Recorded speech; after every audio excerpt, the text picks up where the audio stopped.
Bienvenue les lutétiens, bienvenue dans l'After Lutèce, la seule émission qui dit tout haut ce que vous, petits coquins, vous pensez tout bas. Ça y est, c'est la fin de la ligue et on se retrouve aujourd'hui pour une dernière volée de vidéos qui vont se suivre les uns après les autres. Pour effectivement faire un point global sur la totalité de la saison, sur tout ce qui s'est passé au niveau des stats générales, des stats individuelles, des performances des rosters, des performances ou des sous-performances des coachs, des joueurs sur le terrain, également du prix du meilleur chasseur, faut en parler un petit peu aussi. Alors évidemment, comme toujours, la vidéo sera coupée en plusieurs parties parce que sinon ça ferait une vidéo de 4 heures. Donc ça, c'est pas possible. Et donc la première vidéo sera consacrée aux choses essentielles qui vous intéressent plus, à savoir, on va d'abord parler des perfs des rosters et des sous-performances bien sûr, et puis surtout et essentiellement des stats générales et donc du gratin par statistique particulière pour aussi bien chaque roster que chaque coach. Donc on verra les meilleurs marqueurs, les pires marqueurs, les meilleurs passeurs, les plus mauvais, etc. etc. Ça, je sais que ça vous l'attendez impatiemment. Enfin, on fera un petit tour du côté des stars sur les terrains et on parlera de cette vidéo aussi là, du prix du meilleur chasseur. Voilà, ça fera déjà un énorme bloc. Et puis les vidéos qui viendront après, ce sera l'analyse de vos performances individuelles en tant que coach sur la totalité de la saison. Et là, on verra que ça s'est plus ou moins bien passé pour beaucoup d'entre nous. Alors, sans tergiversation, commençons tout de suite par la forme des différents rosters sur la totalité de la saison, évidemment. Et oui, vous imaginez bien que vous voici devant un nouveau tableau Made in Duda, totalement barbare et incompréhensible comme ça à première vue, mais vous allez voir, c'est limpide, c'est clair et précis. J'ai répertorié ici tout simplement les performances de chaque roster, étant précisé encore une fois que j'ai décidé de réunir les rosters unireprésentés en 3 catégories: les unireprésentés athlétiques, les unireprésentés polyvalents et les unireprésentés agiles ou rapides.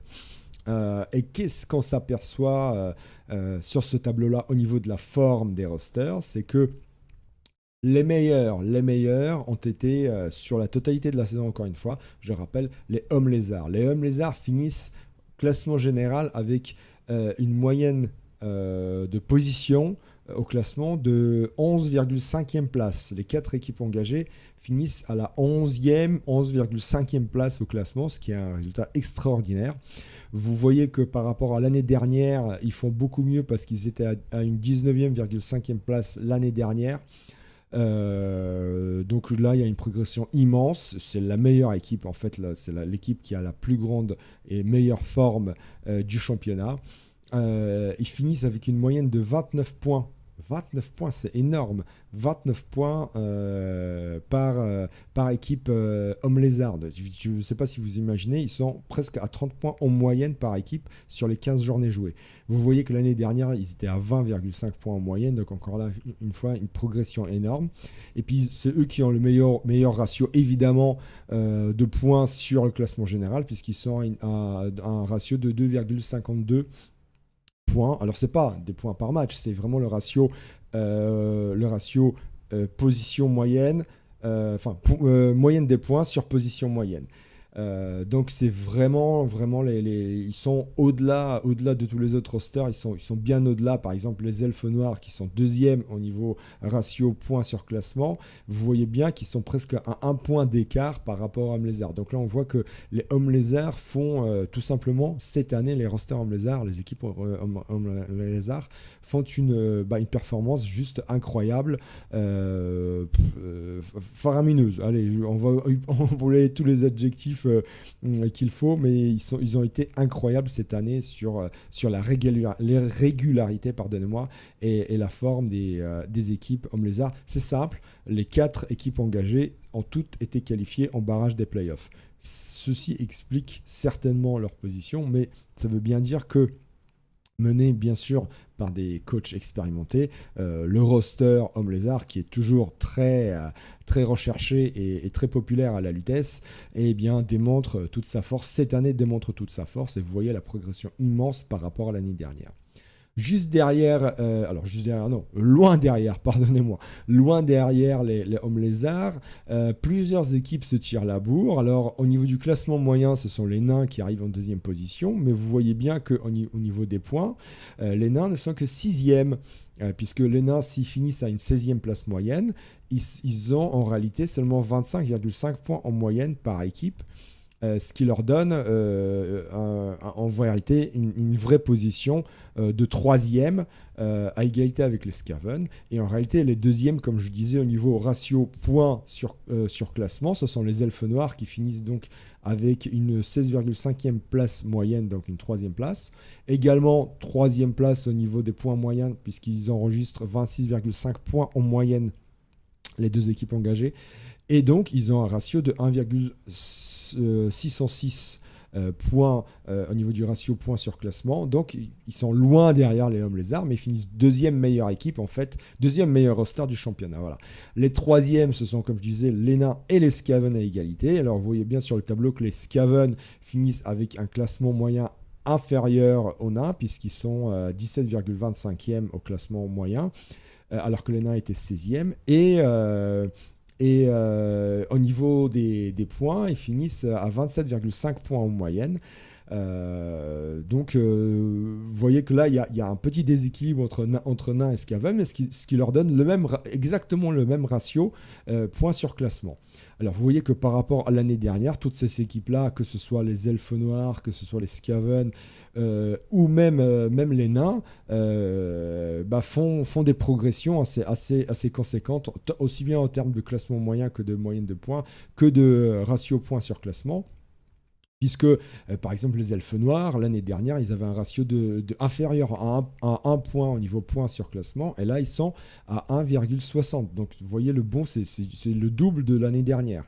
Les Skaven sont à peu près à égalité par rapport à l'année dernière, même s'ils font un petit peu mieux. Ils étaient à 1,45 l'année dernière et ils font 1,59 cette année. Et les Nains, c'est aussi une belle progression parce qu'ils étaient à 1,22 au niveau points sur classement. Et là, cette année, le ratio passe à égalité avec celui des Skaven, 1,54. Donc vous voyez que là, il y a un bond extraordinaire pour toutes ces équipes-là. Et derrière, on retrouve les Halflings.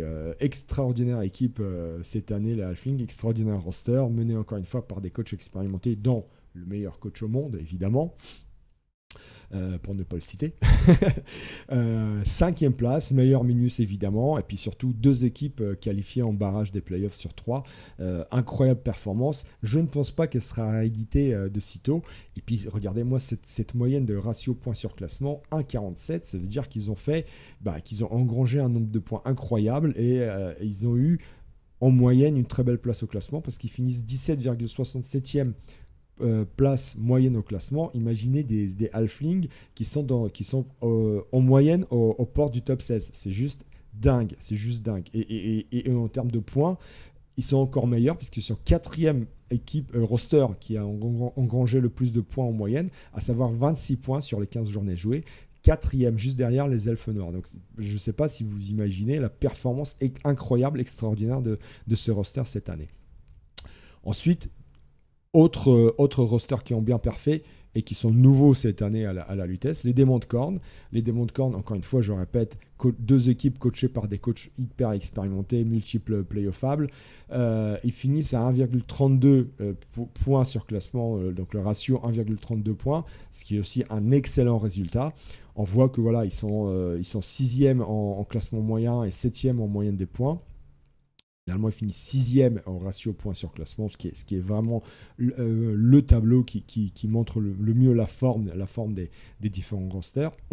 Et là, on voit que, voilà, que en termes de nouveautés, d'équipes nouvelles, d'équipes qu'on pensait juste bourrines, en réalité, ils se défendent très bien dans tous les domaines, aussi bien, forcément, il faut les gagner les matchs, donc il faut marquer des touchdowns.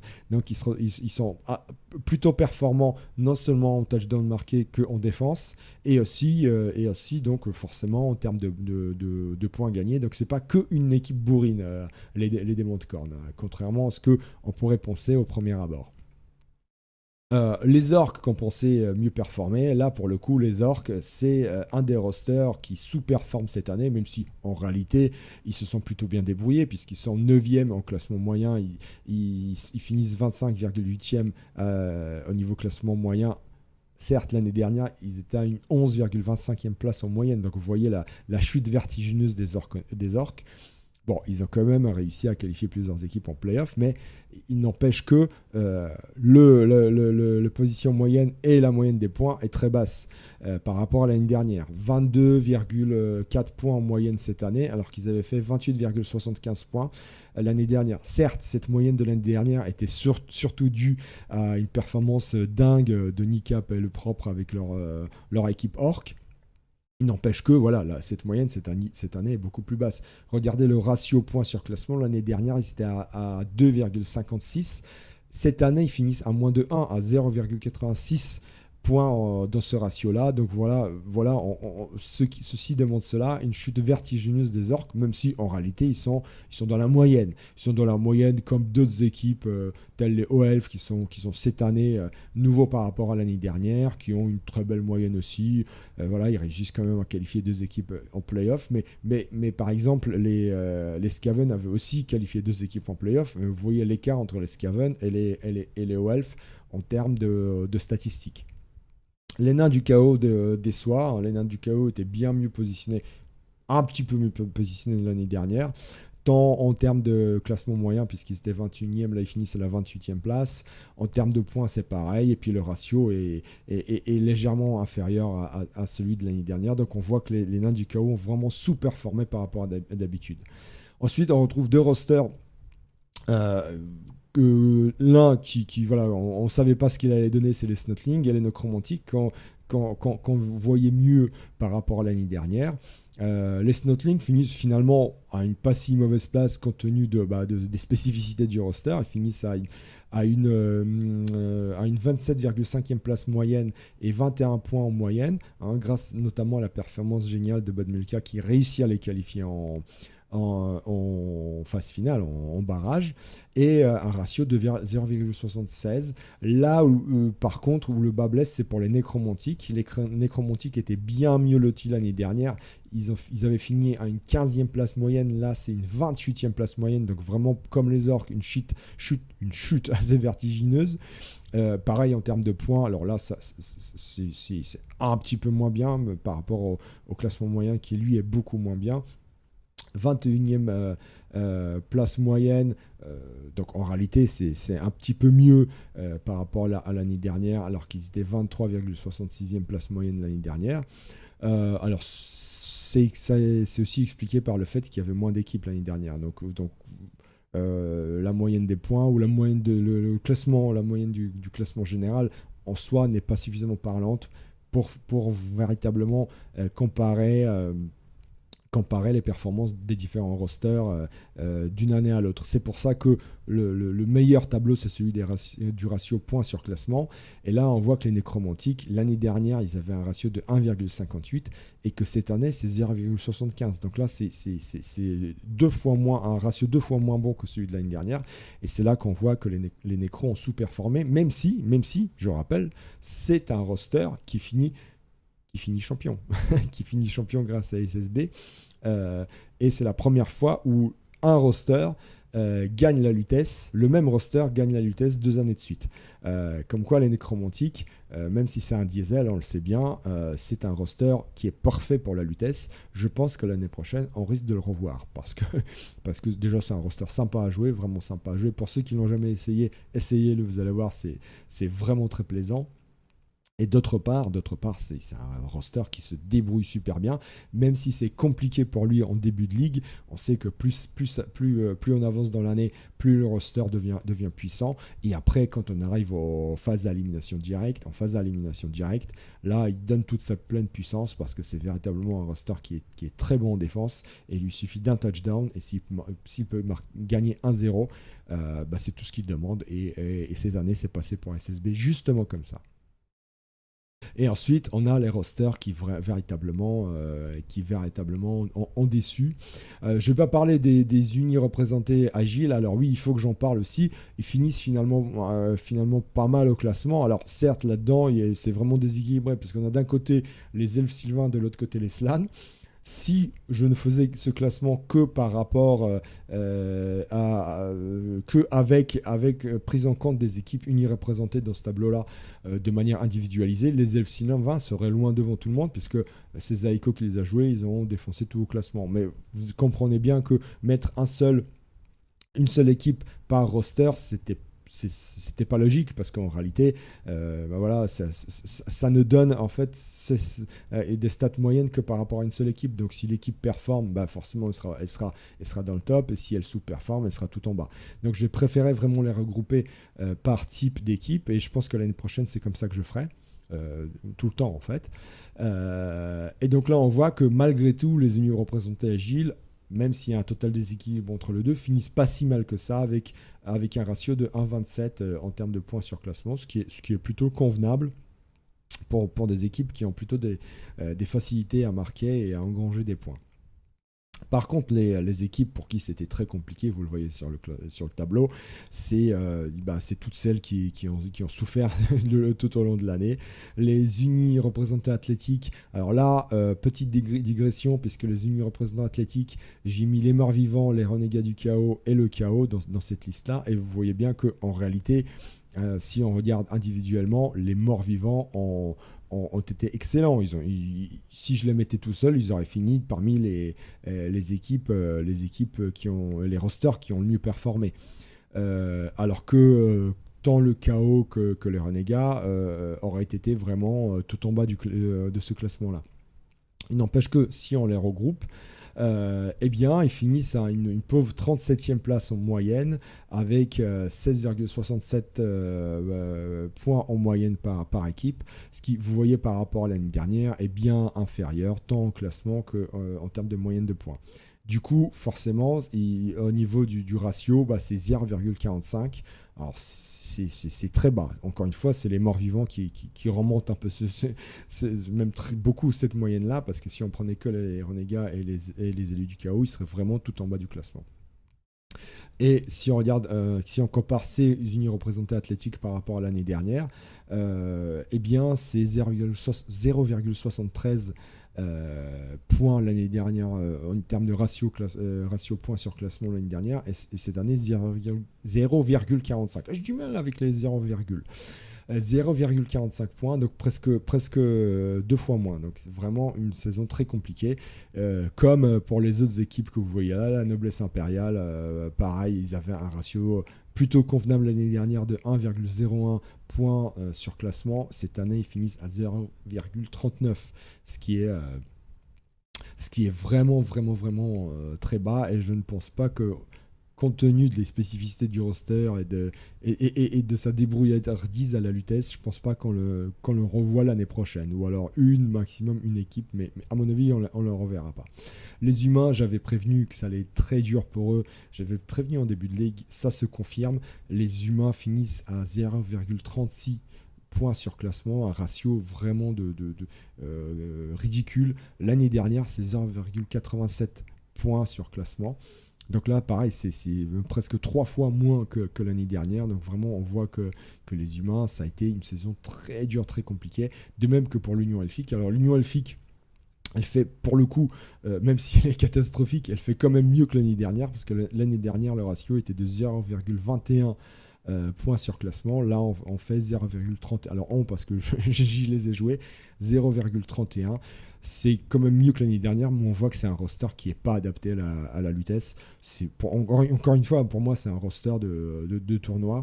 Bon, je pense pas non plus qu'on le revoit l'année prochaine, ou encore peut-être un fou furieux qui tente l'aventure, mais guère plus. Si vraiment, je serais étonné qu'on voit plusieurs équipes de l'Union Elfique l'année dernière. Ça fait plusieurs années de suite que c'est comme ça pour eux, et je suis certain que ça continuera comme ça. Sauf si c'est joué par des coachs extraordinaires, et même eux, à mon avis, pour eux, ça va être dur de les qualifier en play-off. Et ensuite, trois types de rosters pour qui ça a été vraiment la cata totale. Les unions représentées polyvalents, dans lesquels j'ai mis l'Alliance du Vieux-Monde et les Gobelins, 0,27 points sur classement. Que voulez-vous, c'est drastique pour eux, hein. Vous voyez bien que même s'ils finissent à une 45e place moyenne, en vérité c'est ce type de roster qui a la pire moyenne des points, puisque c'est 12. 12 points en moyenne seulement pour ce roster-là, enfin pour ce type de roster, parce qu'il y a 2 rosters dedans. Saison très dure pour les Gobs et l'Alliance du Vieux-Monde. Je pense pas non plus qu'on les revoit l'année prochaine, ces rosters-là. Les Orques Noirs, alors là on sait que les Orques Noirs, je ne cesse de le répéter, vous voyez l'écart entre Orques Noirs et Hommes Lézards. C'est 2 équipes qui sont, alors qui certes se jouent pas pareil, mais qui sont assez similaires en termes de composition d'équipe, puisqu'on a des joueurs, 6 joueurs à 4 de force, un big guy et des joueurs à 2 de force. Mais vous voyez l'écart entre les deux rosters, les Hommes Lézards qui sont sur une autoroute vers l'infini, et les Orques Noirs qui sont catastrophiques cette année. L'année dernière, ils avaient un ratio point sur classement de 0,69. Cette année, c'est 0,26. C'est le deuxième pire roster du championnat. Ça a été, mais vraiment, un chemin de croix pour eux. Et pareil, les Orques Noirs, j'ai comme l'impression que si on voit une équipe l'année prochaine, ce sera Grand Max, à mon sens. Parce que, encore une fois, c'est un roster très difficilement joué à la Lutèce. C'est un roster qui a besoin énormément de matchs pour faire évoluer ses Orques Noirs, et ce n'est que au bout de X matchs, 30-40 matchs, qui donne toute sa puissance. On le voit d'ailleurs dans le ladder de Blood Bowl 3, puisque c'est une équipe Orques Noirs qui a gagné contre Lévis du Lac, qui a gagné le ladder, le dernier ladder pré-première saison, et vous voyez le nombre de matchs alors je sais plus, c'était encore un coach français, je sais plus lequel, qui l'avait joué. Il avait une équipe de buff, mais il avait joué certainement plus d'une centaine de matchs pour avoir une équipe vraiment qui est arrivée à performer. Donc non, les Orques Noirs, c'est pas un roster fait pour la Lutèce. Alors, on peut s'amuser avec, mais cette année, ça a été très compliqué. Et enfin, la grande inconnue, le roster que je ne comprends pas pourquoi il n'est que là, c'est les Norse. Les Norse finissent vraiment tout simplement dernier. 48e place moyenne au classement, alors qu'ils avaient une 23e place l'année dernière. Vous voyez la chute, mais vers les abysses, les profondeurs des enfers, quoi. Et 12,5 points en moyenne par équipe, alors qu'ils étaient à 19,5 points en moyenne l'année dernière. Ils avaient un ratio de 0,85 points sur classement l'année dernière. Là, c'est 0,26. Ils sont juste derrière les Orques Noirs, mais ils sont derrière quand même. Ça a été vraiment l'enfer pour les Norse cette année. Pour le coup, les Norse, j'espère les revoir l'année prochaine, parce que, encore une fois, c'est vraiment, cette année, c'est vraiment une inconnue, une incompréhension. C'est vraiment le bug dans la matrice. C'est un roster qui est quand même performant, même s'il a été remodelé. Ça reste un bon roster performant. Ça reste un roster qui est très prisé, très aimé à la Lutèce. Ça reste un roster très compétitif quand même. Donc, vraiment, c'est un bug dans la matrice cette année. Je pense qu'on reverra des Norse l'année prochaine, et je pense qu'ils auront un bien meilleur ratio que cette année, parce que c'est vraiment une incompréhension totale, les performances des Norse cette année. Voilà au niveau des performances des rosters, global des rosters. Donc je répète, Hommes Lézards, Elfe Noir derrière et Skaven et Nain à égalité à la troisième place du podium. Et tout en bas, on a les Pierces et les Norse, les Orques Noirs juste derrière. Et enfin, les unis représentés polyvalents, à savoir l'Alliance du Monde des Gobelins, dans le même panier, qui sont les rosters qui ont le plus déçu, le plus sous-performé cette année. Ça y est, je ferme le sujet des performances des rosters et passons tout de suite à l'essentiel, à savoir les stats générales et surtout les palmes d'or, aussi bien roster que individuel par statistique, parce que c'est ça que vous attendez le plus.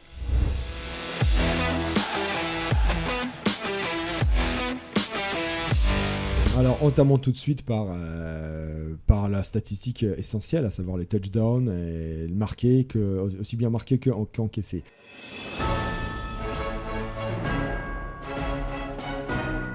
Alors, première constatation, cette année, on fait bien mieux que l'année dernière. Cette année, nous sommes à 1,182 touchdowns marqués en moyenne par match par équipe, alors que nous étions à 1,173 l'année dernière. Ce qui nous donne une moyenne totale générale par équipe de 17,73 touchdowns marqués sur les 15 journées, alors qu'on était à 17,6. Donc vous voyez, une belle performance quand même de la moyenne par rapport à l'année dernière. C'est dû notamment au fait que cette année, il y a un peu plus de minus, même beaucoup plus de minus et beaucoup plus d'elfes. Donc il y a des équipes plus agiles, plus rapides et d'autres qui ont un peu des défenses moins bonnes, qui ont été inscrites et draftées cette année. Donc voilà, le résultat est dû certainement à cela. Étant précisé que la meilleure journée sur les deux années, tant l'année dernière que cette année, c'est la J9 de cette année où on avait marqué 1,357 touchdowns par équipe en moyenne. Donc on avait vraiment eu une journée très prolifique. C'était la 9e journée. On verra l'année prochaine si et également en milieu de classement, en milieu de championnat, pardonnez-moi, on a aussi des journées très prolifiques. Alors en termes de roster, les meilleurs marqueurs, là par contre je vais parler par roster individualisé aussi parce que certains doivent être mis en avant. Ce sont les elfes sylvains, évidemment avec Zaiko, 2,8 touchdowns en moyenne par match, donc moyenne extraordinaire, génialissime. Derrière, des équipes qui marquent très bien et qui ont des facilités de marquer. Les Skaven, 1,96. Touchdown en moyenne par match, puis les hommes lézards 1,58, mais vous voyez que l'écart entre les elfes sylvains et les autres est juste immense. Alors au niveau individuel, qui sont les meilleurs marqueurs? Zaiko avec une moyenne de 2,8, puisque forcément c'est le seul qui a joué les elfes sylvains. Il a totalisé 42 touchdowns sur les 15 journées jouées, 42 touchdowns, autant vous dire. Il défonce, il dégomme le record de l'année dernière qui était celui de Nickap et le propre avec leurs orques qui avaient marqué 30 touchdowns. 30 touchdowns, là lui il en marque 12 de plus. Juste une performance dantesque, tout simplement dantesque. Donc bravo à Zaiko. Le grand attaquant de la Lutèce cette année, le titre revient à Zaiko. Derrière, c'est Martonier Lix avec 38 touchdowns de marqués. Donc déjà, eux aussi font mieux que les meilleurs de l'année dernière. Donc une moyenne de 2,53 touchdowns. Et enfin, la troisième place, Ashram, 3 touchdowns de moins que Martoni et Luix, 35 touchdowns, et donc une moyenne de 2,33 touchdowns par match. Voilà le podium des grands attaquants de la Lutèce cette année. Donc les elfes sylvains et les Skaven. Donc vous voyez, si vous voulez marquer beaucoup de touchdowns l'année prochaine, vous voyez quel roster il vous reste à prendre. Alors ça, c'était pour le prix du grand attaquant de la Lutèce. Qu'en est-il du primate Moussilou, hein, la chaussure trouée ou le gant, parce qu'on est au Blood Bowl, le gant troué. Alors au niveau des rosters, les pires, c'est l'Alliance du Monde des MBB, 0,53 touchdowns de marqués en moyenne par match seulement. C'est dur MBB, c'est aussi bien l'année dernière que cette année pour toi. Derrière, les Renégats du Chaos de Yeti, 0,66 touchdowns en moyenne par match. Et enfin, à égalité, les Orques Noirs et les Norse, donc les deux rosters les moins bons cette année, 0,73 touchdowns en moyenne par match. Au niveau individuel, la pire attaque, les places sont partagées. On a MBB et Yuxgul qui se partagent la plus mauvaise place du primate Moussilou, à savoir 8 touchdowns de marqués seulement sur les 15 journées jouées, donc une moyenne de 0,53 touchdowns. Sachant que l'année dernière, c'est déjà MBB qui avait ce prix-là avec 2 touchdowns de moins, donc il progresse le petit Matt Big Burger. Il avait que 6 touchdowns cette année, il en marque 2 de plus, 8. Et derrière eux, 3 coachs se partagent la deuxième place, à savoir Yeti, Poire Abricot et Kossus avec 10 touchdowns de marqués, ce qui est quand même un petit peu mieux que MBB et Yuxgul, donc 0,66 touchdowns par match. Mais bon, le prix de la plus mauvaise attaque est partagé entre MBB et Yuxgul cette année.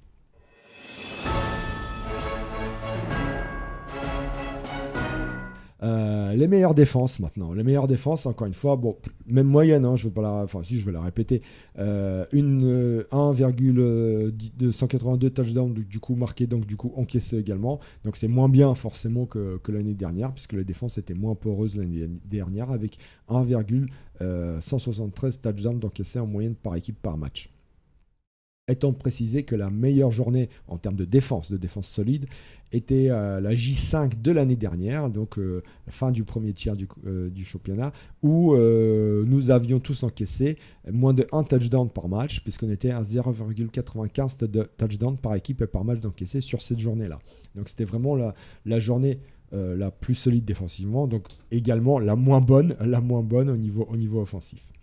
Alors, quels sont les rosters et les coachs meilleurs défenseurs? Au niveau des rosters, c'est les nains. Les nains, bon, toujours aussi solides comme d'habitude, 0,73 touchdowns d'encaissés. Donc voilà, on sait que c'est une équipe solide défensivement. Ça, effectivement, se confirme cette année. Deuxième place est partagée entre Mort-Vivant, ce qui paraît assez logique, et Elfe Noir. Alors aussi logique, même si c'est une petite surprise, on sait que c'est 2 rosters qui sont plutôt très solides défensivement, ça se confirme là aussi, 0,8 touchdowns d'encaissés par équipe et par match. Enfin, un autre roster plutôt solide, les Orques, 0,9 touchdowns d'encaissés seulement par équipe et par match. Donc voilà les meilleurs rosters solides défensivement. Alors quel est le meilleur défenseur individuel? Qui est le mur? Qui est le mur cette année? Eh bien c'est SSB. SSB qui encaisse, alors champion évidemment, et il encaisse sur la saison régulière 7 touchdowns seulement. Il égalise là le record d'Azroak de l'année dernière, qui était également à 7 touchdowns avec ses morts vivants. Ça fait une moyenne de 0,46 touchdowns encaissés par match seulement. Je ne sais pas si vous imaginez se prendre que 7 touchdowns en 15 journées de la Lutèce. Résultat dingue tout simplement. Derrière, 3 coachs qui se partagent la deuxième place. Olivier Dulac, Bozo avec ses nains, et Kral et JC. Alors, évidemment, la grosse surprise, c'est Olivier Dulac avec ses halflings. 9 touchdowns d'encaissés pour ces 3 coachs-là. Enfin, 4, puisqu'il y a une doublette. Mais là-dedans, la grosse surprise, c'est Olivier Dulac. Mais bon, peut-on vraiment, avec lui, parler de surprise? Peut-on vraiment dire que le meilleur coach du monde, tout simplement, peut nous surprendre encore? Oui, je pense que oui, parce que encaisser que 9 touchdowns sur une saison de la Lutèce avec des halflings, honnêtement, je suis jaloux.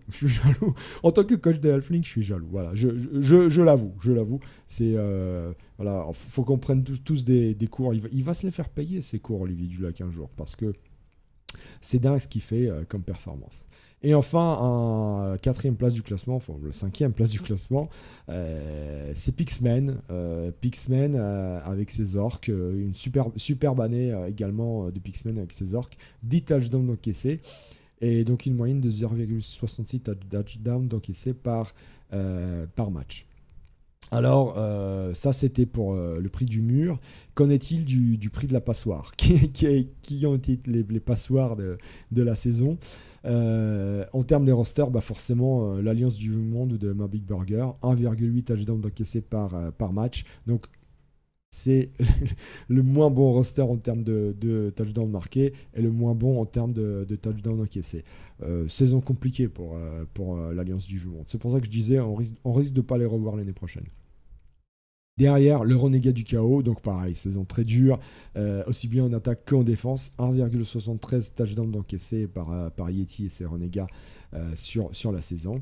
Enfin, deux rosters pour qui c'était très dur. L'Union Elfique, bon ça on s'y attendait, mais surtout les humains, ces deux rosters encaissent 1,6 touchdowns par équipe par match en moyenne sur la saison régulière. En termes de passoire, prix de la passoire individuellement, là pour le coup c'est pas ma Big Burger, c'est Mamet. Mamet, notre rookie adoré, 35 touchdowns encaissés. Alors certes il est très loin du record, du pire record de la vitesse, mais 35 touchdowns c'est une moyenne de 2,33 touchdowns encaissés par match, ce qui est beaucoup quand même. Sachant que l'année dernière la passoire c'était Fracasse, salut Fracasse. 30 touchdowns il avait encaissé. Mamet encaisse 5 de plus quand même. 5 de plus c'est beaucoup sur la saison. Pour montrer que c'est beaucoup, sachez que le deuxième c'est Syrax, un autre rookie très sympathique, avec 28 touchdowns encaissés, soit une moyenne de 1,86 touchdowns par match. Vous voyez déjà que là il y a un écart de 7 touchdowns entre le premier et le deuxième, enfin le dernier et l'avant-dernier du classement. Donc vraiment grosse sous-performance de Mamet. Et enfin troisième place pour MBB. Et il partage cette place avec Crouch, qui a eu du mal cette année avec les Scaven, sachant que Crouch, c'est vraiment une mauvaise surprise, parce qu'on sait sa science du jeu Scaven, et vraiment on voit qu'il a eu énormément du mal cette année avec son roster. 27 touchdowns encaissés quand même pour ces deux coachs-là, soit une moyenne de 1,8 touchdowns par match. C'est quand même beaucoup. C'est beaucoup, aussi bien pour l'Alliance du Monde, qui était un roster plutôt solide défensivement, que pour les Scaven, qui eux aussi, normalement même s'ils ne sont pas connus pour être des super défenseurs, se débrouillent plutôt pas mal dans cette discipline-là. Donc voilà pour les stats au niveau des touchdowns. Passons maintenant aux passes. Passons aux passes, exactement.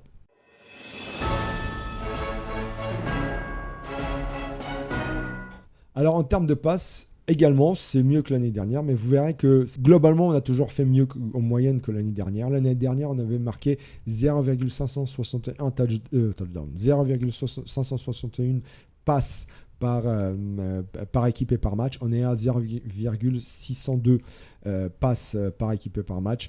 Belle progression. Ceci est dû évidemment aux 5 équipes OELF engagées en compétition.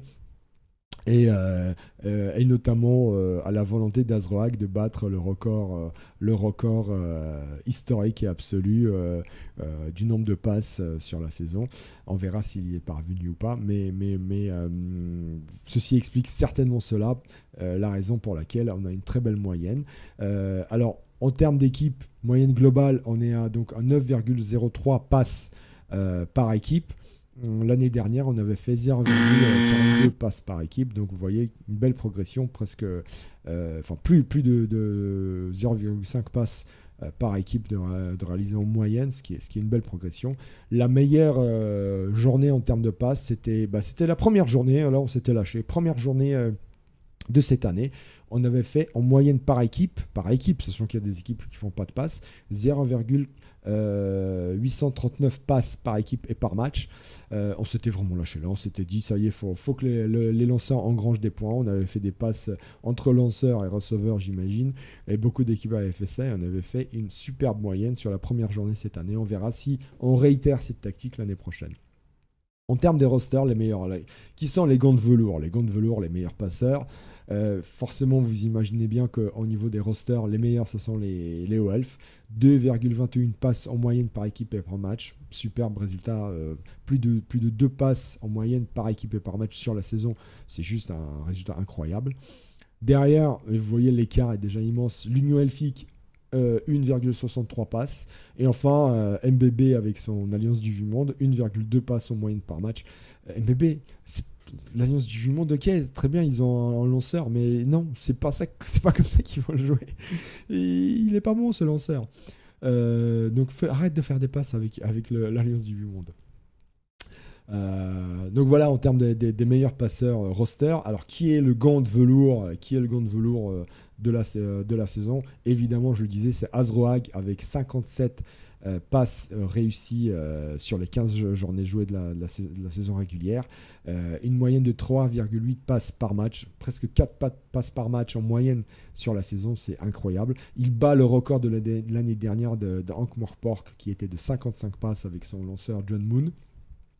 Dra donc fait mieux que John Moon, Dra l'unique, notre cher Dra fait mieux que John Moon. Par contre, comme je disais, Azroag n'arrive pas, on le verra plus tard, mais il n'arrive pas à battre le record absolu qui était celui de Kaka, le lanceur elf sylvain de Hoon. Il fait un petit peu moins bien quand même. Mais bon, il reste le gant de velours de l'année, c'est bien Azroag. Derrière lui arrivent deux autres équipes elf et 2 autres coachs elf. Un autre O-elf, à savoir Nico, avec 42 passes grâce à sa Chantal Iron Maiden Goya.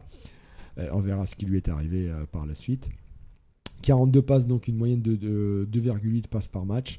Et troisième place pour moi, avec moi mon lanceur qui fait 33 passes, soit une moyenne de 2,2 passes par match. C'est assez anecdotique par rapport au résultat d'Azroag.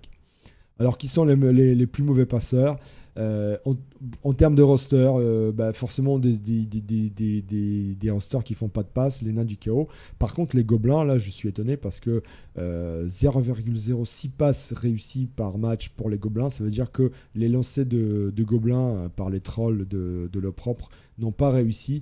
Et probablement, ceci est une des raisons pour laquelle le propre a très mal marché cette année avec ses gobelins. Forcément, quand on réussit que peu de one turn au lancer de gobelins, c'est plus dur pour les gobelins de performer, pour le roster de performer. Donc ils sont vraiment les plus mauvais passeurs, à égalité avec les nains du chaos. Ça montre que vraiment les lancers de gobelins cette année n'ont pas réussi à le propre. Derrière, pareil, un autre roster où je pensais qu'ils allaient être un peu meilleurs, les Snotlings, pareil, les 2 coachs n'ont pas essayé, ou en tout cas réussi les lancers de Snotling. Et les hommes lézards, évidemment. Alors les hommes lézards, vraiment, c'est pas un roster qui fait des passes. Eux, ils courent vite avec le ballon, mais ils n'ont pas besoin de se faire des passes. 0,1 passe réussie en moyenne par match pour ces 2 rosters.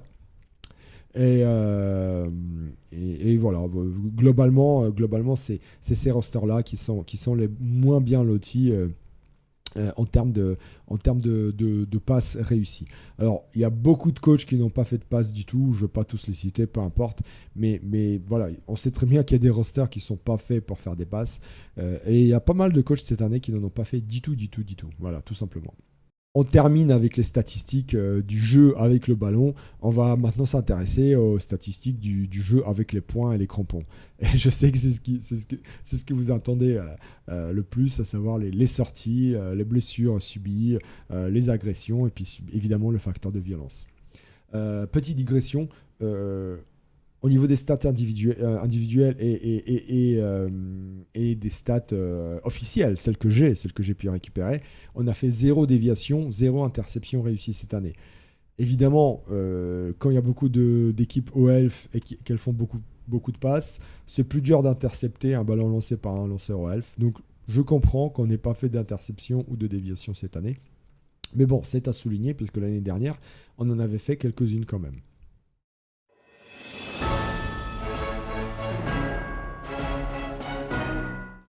Bien, revenons maintenant à ce qui vous intéresse, à savoir la baston à la vitesse.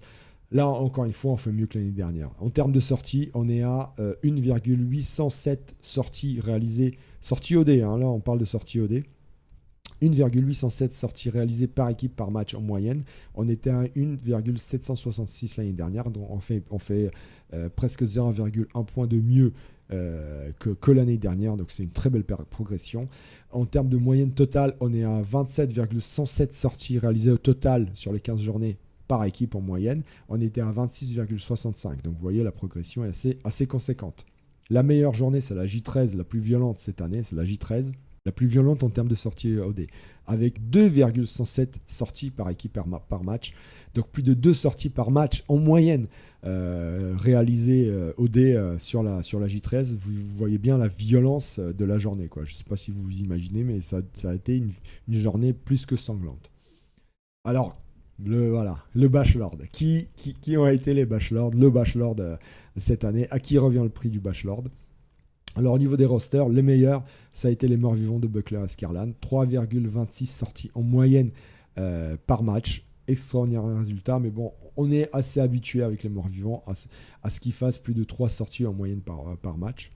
Derrière, pareil, un autre roster qui fait plus de 3 sorties par match, 3,1 sortie par match en moyenne, c'est les nains.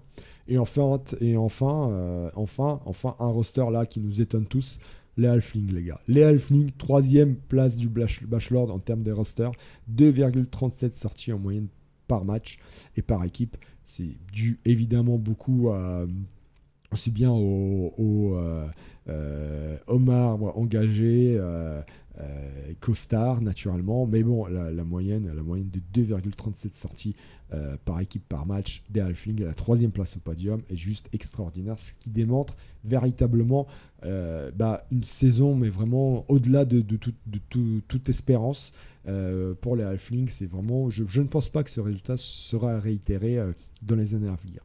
Alors, qui est le Bachelor?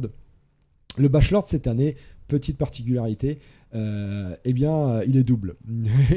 2 coachs sont arrivés au même nombre de sorties réalisées sur les 15 journées jouées. C'est Imperator Day et Buckler Scarlan, puisqu'ils ont commencé à 2 à jouer le roster mort-vivant, Buckler et Scarlan. Donc je mets Scarlan aussi dans le lot.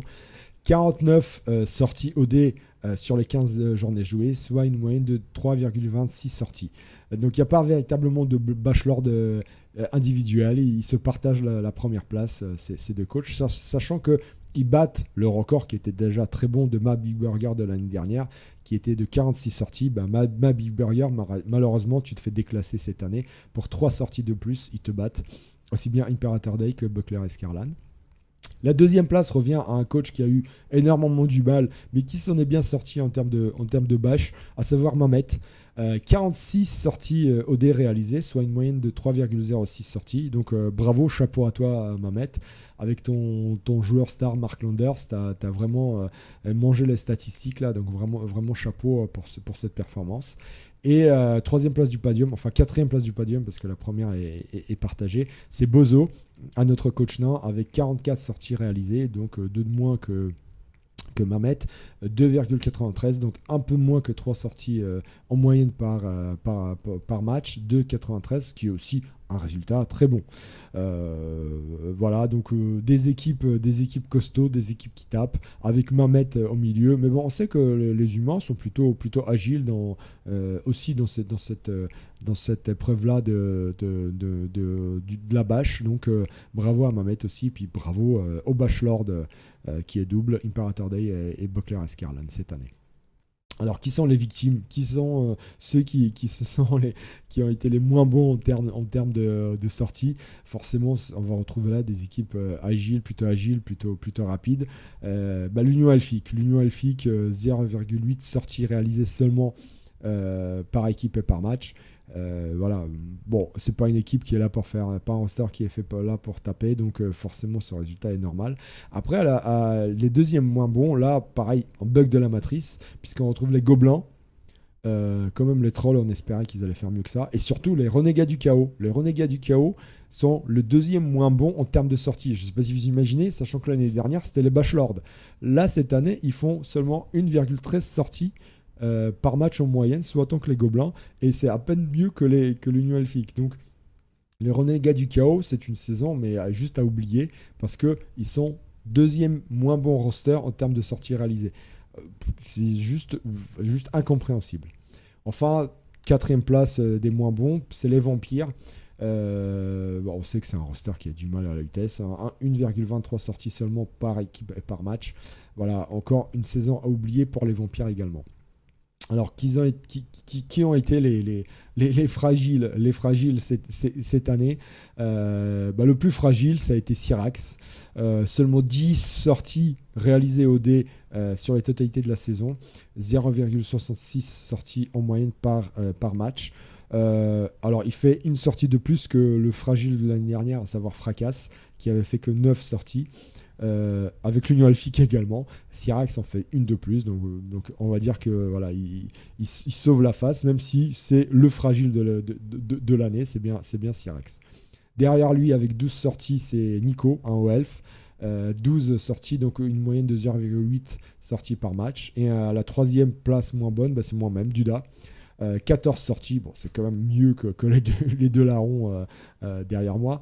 0,93 sorties par match, moins qu'une sortie en moyenne par match, c'est pas bon non plus. Mais bon, c'est de l'Union Elfique et des elfes, ils sont pas là pour faire des sorties quand même. Mais bon, le résultat est pas bon. Voilà les fragiles, sachant que le prix du fragile revient donc à Syrax cette année. Bienvenue à la Lutèce Syrax.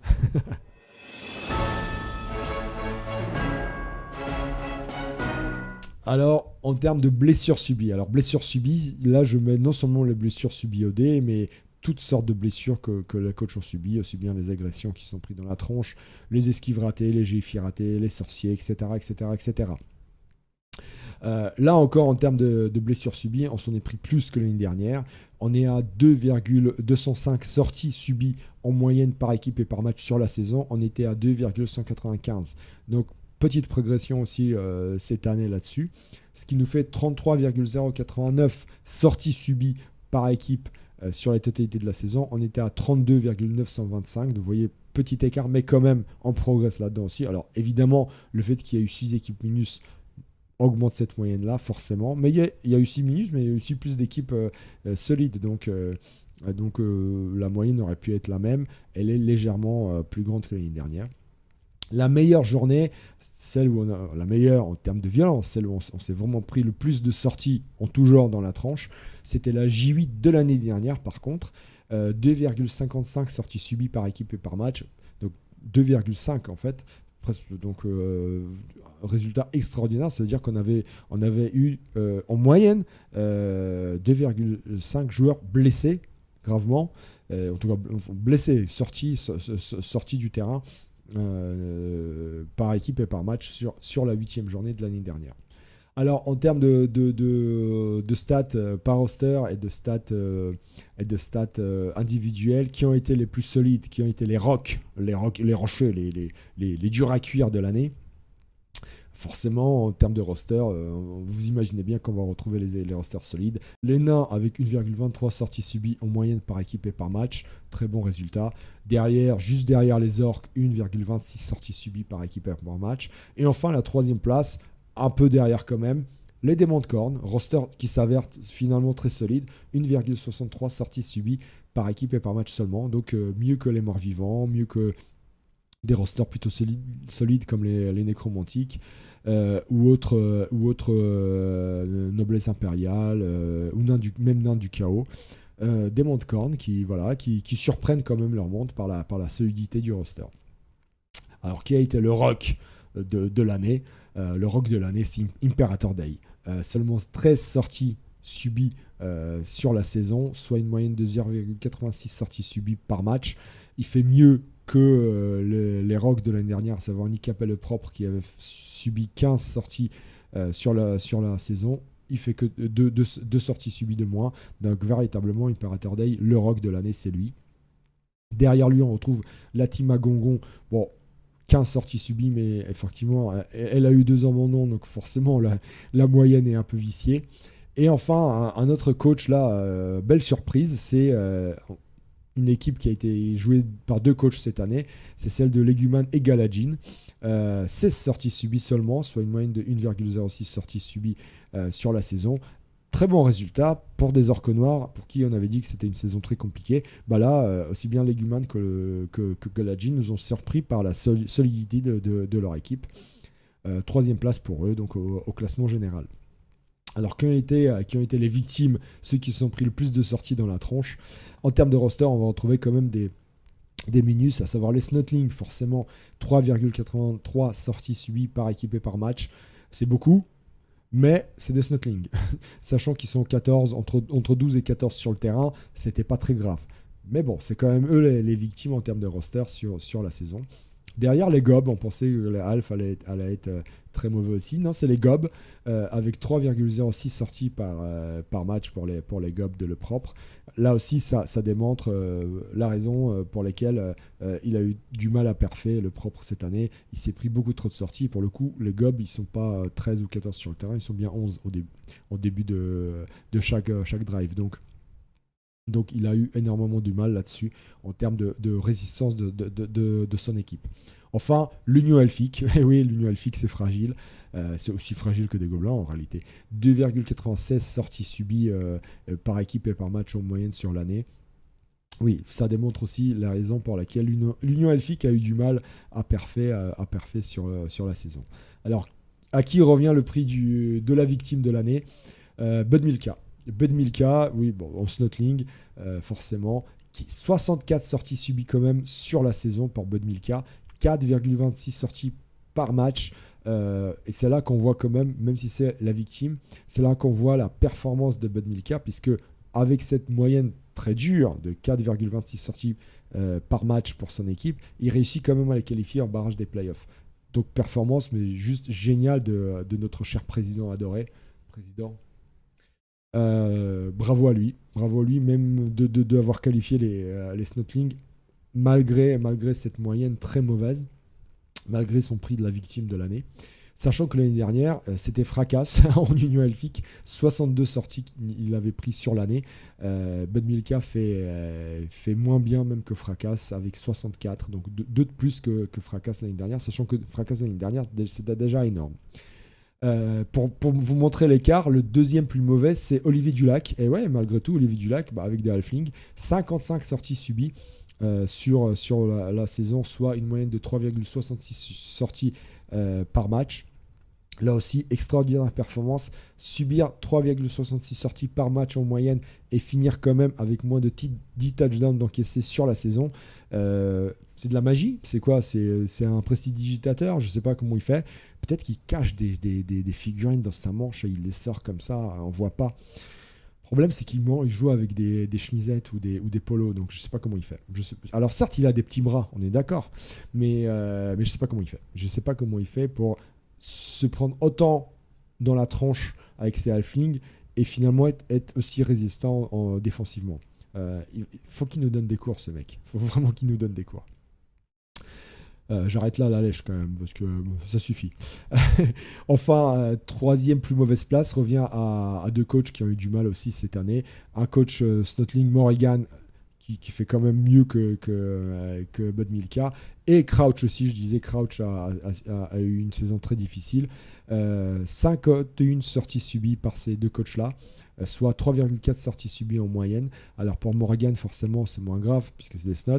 Pour Crouch, on comprend mieux pourquoi sa saison a été dure. Presque 3,5 sorties par match en moyenne pour des Scaven. Forcément, tu ne peux pas parfait quand tu as des stats pareils. Donc voilà pour le prix du rock, du gars sûr, du gars solide, donc Imperator Day, et la victime cette année, c'est Bud Milka. Donc encore une fois, malgré cela, extraordinaire performance de Bud, de notre président.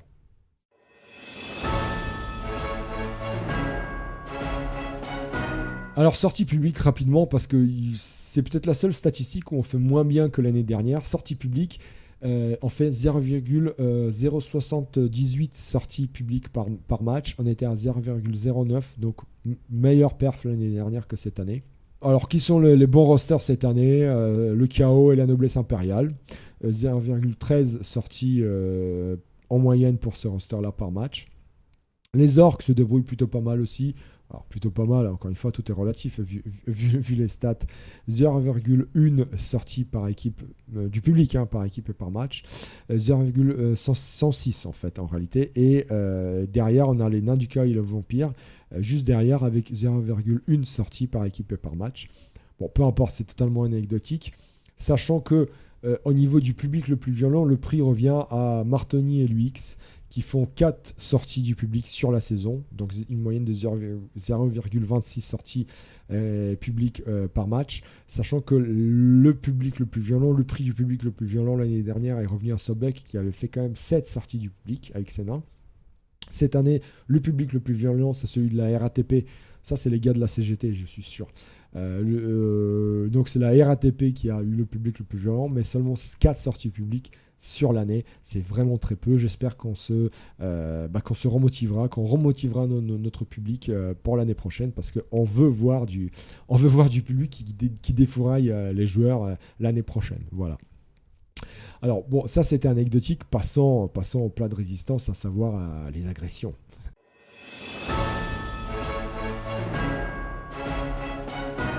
Les agressions, et ouais, le crampon d'or. À qui revient le crampon d'or cette année ?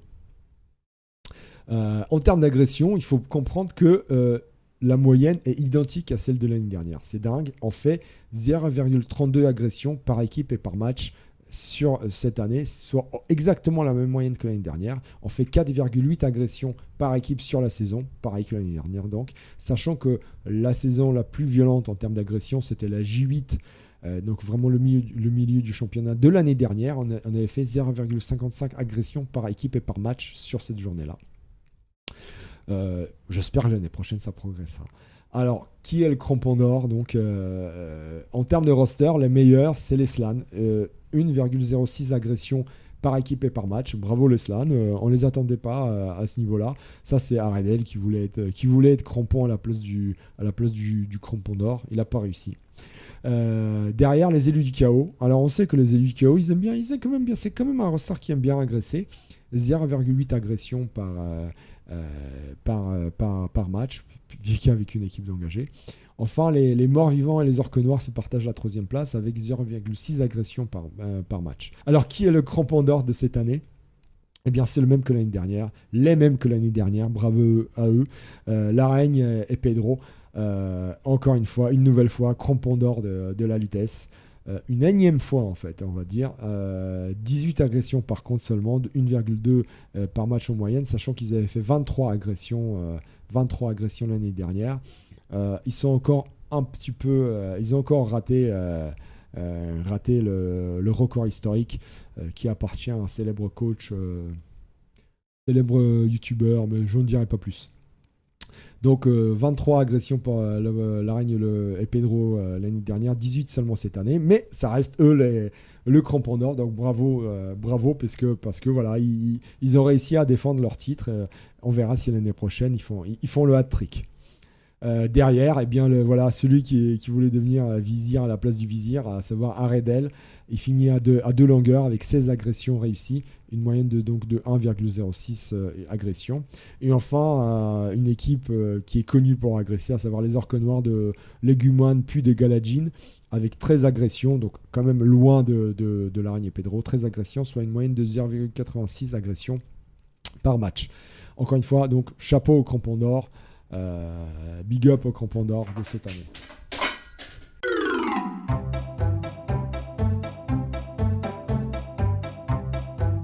Alors, qui ont été les moins bons agresseurs au niveau des rosters ? C'est les Elfins Sylvain et la Noblesse Impériale. Je suis un peu déçu par la Noblesse Impériale. 0,06 agressions en moyenne par équipe et par match. Derrière, pareil, deux autres rosters que j'espérais qu'ils allaient mieux perfer dans cette discipline. Korn et les Norse, seulement 0,1 agression par équipe et par match de réussi. C'est peu, alors que c'est des rosters quand même qui sont solides et qui peuvent se permettre quelques coups de crampon sur les joueurs au sol. Enfin, deux autres rosters, et là pareil, je suis déçu pour l'un d'eux, c'est les nains. Bon là, on sait que les nains, c'est pas vraiment des gros agresseurs, même s'il y a eu un roule mort, mais il est arrivé vraiment tardivement dans la saison. Et surtout l'Alliance du Jumonde, là pour le coup c'est pas génial, avec 0,13 agressions réussies par équipe et par match. C'est très peu, surtout pour l'Alliance du Jumonde, qui normalement se défend plutôt pas mal dans cet exercice-là. Alors, qui n'a pas eu de crampon cette année, qui a été le moins bon cramponneur de la saison, bah, ils sont deux équipes qui n'ont pas cramponné du tout en réalité, qui ont fait 0 agression réussie sur la saison. C'est Akhtar avec ses nobles et Crouch aussi avec ses Skaven. 0 agression réussie sur les 15 journées jouées. Donc, nul les deux. Vraiment pas bon, vraiment pas bon. Maintenant, en termes d'agression subie, pour le coup, qui a eu le prix Hansa Blast, qui a été le paillasson. Alors encore une fois, je vais le répéter, mais bon, la moyenne au niveau des agressions subies, bah, c'est la même que l'année dernière, donc forcément c'est la même que les agressions réussies. 0,32 agressions subies par équipe et par match sur la saison. Les moins agressés au niveau des rosters, ça a été les nains, forcément, on va retrouver les équipes solides ici, 0,1 agression seulement par équipe et par match. Derrière les orques, 0,106 agressions subies seulement, bah forcément c'est pas des rosters, avec leurs armures, c'est pas des rosters qu'on agresse. Par contre, troisième place, là, surprise, 0,16 agressions subies seulement par les Snotlings. Je pense que les coachs n'ont pas trop voulu agresser les Snotlings pour pas se prendre un méchant retour de bâton dans la tranche. Et donc, voilà, ils n'ont pas agressé les Snotlings du tout, ou quasiment pas. En fait, ils les ont sortis au dé. Parce que quand vous voyez le nombre de sorties qu'a subi Bud Milka et Morrigan, voilà, il n'y avait pas la peine d'agresser, puisque de toute façon, les Snotlings disparaissaient en sortie au dé, en fait. C'est ça la raison. Qui ont été les moins agressés en termes individuels, à qui revient le prix du moins agressé, de celui qui fait le plus peur. Ils sont 3 à se partager cette première place. Il y a 2 orques, Epagnol et Pixmen, et un nain, Imperator Day, qui ont subi aucune agression sur l'année. Personne n'a osé les agresser, sachant que l'année dernière, les meilleurs ont été Dra et Uxgul, qui avaient quand même subi une agression sur la saison. Cette année, on a quand même 3 coachs qui n'ont subi aucune agression sur l'année, donc Epagnol, Imperator Day et Pixmen. Et 3 autres coachs qui en ont subi une seule seulement, SSB, Bud Milka en Snotling et Scarabée aussi. On a eu peur du troll Scarabée. Là, pour le coup, c'était vraiment. On voulait certainement éviter le retour du bâton dans la tronche. Une agression seulement subie par ces coachs-là. Alors, pour le coup, le prix Hansa Blast, parce que c'est ça qui nous intéresse. Le plus agressé en termes de roster, celui à qui on voulait le plus du mal, c'est les élus du chaos. Alors là, il va falloir m'expliquer. Presque une agression subie par match par les élus du chaos en moyenne, 0,8 agressions par match de subi. Saison difficile pour Gobs, hein. Je l'avais prévenu. Derrière, bah forcément des rosters qu'on n'aime pas et sur lesquels il faut marcher, sinon on ne peut pas gagner contre eux. Les elfes sylvains, 0,73 agressions subies quand même par match. Puis les elfes noirs, 0,56 agressions subies par match pour ce roster-là. Donc, oui, il faut marcher sur les elfes, sinon ils vont trop vite et ils vont nous choper la balle. Et comme ils ont des armures plutôt légères, bon, les elfes noirs, ils ont des armures normales, mais les elfes sylvains, il faut leur marcher sur la tranche. Et le résultat est bien là cette année. Alors, en termes du prix Hansa Blast, l'année dernière, c'était Chouf qui avait subi 11 agressions sur les 15 journées jouées. Cette année, le prix Hansa Blast revient donc, comme je disais tout à l'heure, à Gobs, puisque c'est le seul qui avait joué les élus du chaos, avec 12 agressions subies, 0,8 agressions par match. Donc, il fait pire que Chouf l'année dernière. Le prix Hansa Blast, c'est pour Gobs cette année pour toi. Donc, bienvenue aussi également à la Lutèce à toi. Derrière, je l'ai dit aussi, Elf Sylvain, c'est Zaiko, 0,73 agressions subies, donc 11 agressions subies quand même par Zaiko sur les 15 journées jouées. On a bien vu que sur la fin de saison, son équipe tirait un peu la langue. Ben c'est aussi dû au nombre d'agressions qui a été exponentiel sur la fin de saison pour Zaiko. Enfin, troisième place des plus mauvais, Nikap. Et Nikap partage ses places, et là c'est pareil, un bug de la matrice, avec Magus, Magus avec ses nécros, 10 agressions subies par ces deux coachs, 0,66 agressions subies par coach pour ces deux coachs-là sur la totalité de la saison. Donc on voit quand même que d'un côté on a SSB en nécro qui a subi qu'une seule agression sur la saison, et de l'autre côté on a Magus qui en a subi 10. Il vous a fait quoi les gars, Magus, pour que vous lui marchiez autant sur la tronche? Enfin, c'est joueur évidemment.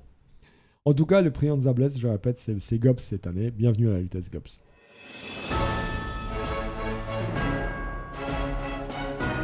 la petite cerise sur les gâteaux, c'est le facteur de violence, évidemment. Le facteur de violence, je rappelle, c'est la somme de toutes les violences, de toutes les destructions adverses que nous avons réalisées, aussi bien au dé que sur agression, que sortie publique. Donc c'est là où on voit le coach véritablement le plus violent. Le bachelor, c'est celui qui a fait le plus de sorties AD. Le coach le plus violent, le coach le destructeur de l'année, on va dire, le prix du destructeur de l'année.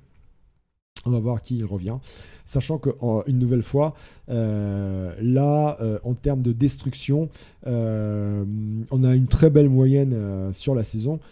Mais l'année dernière, on fait un petit peu mieux. Là, on est à 2,183 destructions en moyenne par coach et par match, destruction de l'adversaire. On était à 2,186. Donc, c'est presque pareil. En fait, la différence est due au nombre de sorties publiques. On a fait plus de sorties publiques l'année dernière. On a fait un petit peu plus de sorties OD cette année. Mais comme le nombre de sorties publiques en moyenne était plus grand que l'année dernière que cette année, forcément, on a un facteur de destruction l'année dernière qui est un chouïa supérieur, mais on va dire que ça se joue au millième. Donc, on va dire qu'il est le même cette année que l'année dernière. En vrai, on avait fait 32,75 destructions adverses, pardonnez-moi. 32,75 destructions adverses sur la saison en moyenne par équipe. Là, on était à 32,8 l'année dernière. Vous voyez, c'est kiff bourrico, quoi. La meilleure journée, c'était celle, la J8, encore une fois, de l'année dernière. On avait fait 2,55 destructions adverses par équipe et par match. Ça a dû être une journée, je ne me rappelle plus, mais ça a dû être une journée bien bourrine l'année dernière. Alors, qui sont les gros destructeurs de l'année au niveau des rosters, je le disais tout à l'heure, on les retrouve, c'est à peu près les mêmes, c'est même les mêmes. Les morts vivants, 3,86 destructions adverses sur la saison. Derrière, on retrouve les nains avec 3,3 destructions adverses en moyenne par équipe et par match. Et troisième place pour les halflings, 2,86 destructions adverses par équipe et par match. Bravo aux halflings, bravo à ces trois rosters-là, mais bravo surtout aux halflings parce qu'on ne pensait pas les retrouver si haut en termes de violence pure. Alors, le prix du destructeur, le prix de la violence, qui est le destructeur de l'année? C'est Buckler et Scarlan, donc, puisqu'ils ont commencé ensemble. Buckler avec 58 destructions adverses, donc même si le prix du Bachelor, il se partage avec Imperator Day, pour le coup, le gros destructeur de l'année, c'est bien lui. Une moyenne de 3,86 destructions donc adverses. Sachant que là, pour le coup, il détruit également le record de l'année dernière qui appartenait à égalité à Pedro Larraine d'un côté et le propre handicap de l'autre. Ils avaient fait un score de 51 points en termes de facteurs de violence. Là, Buckler, il fait 58 points. Donc vraiment 7 points de plus que les coachs précités.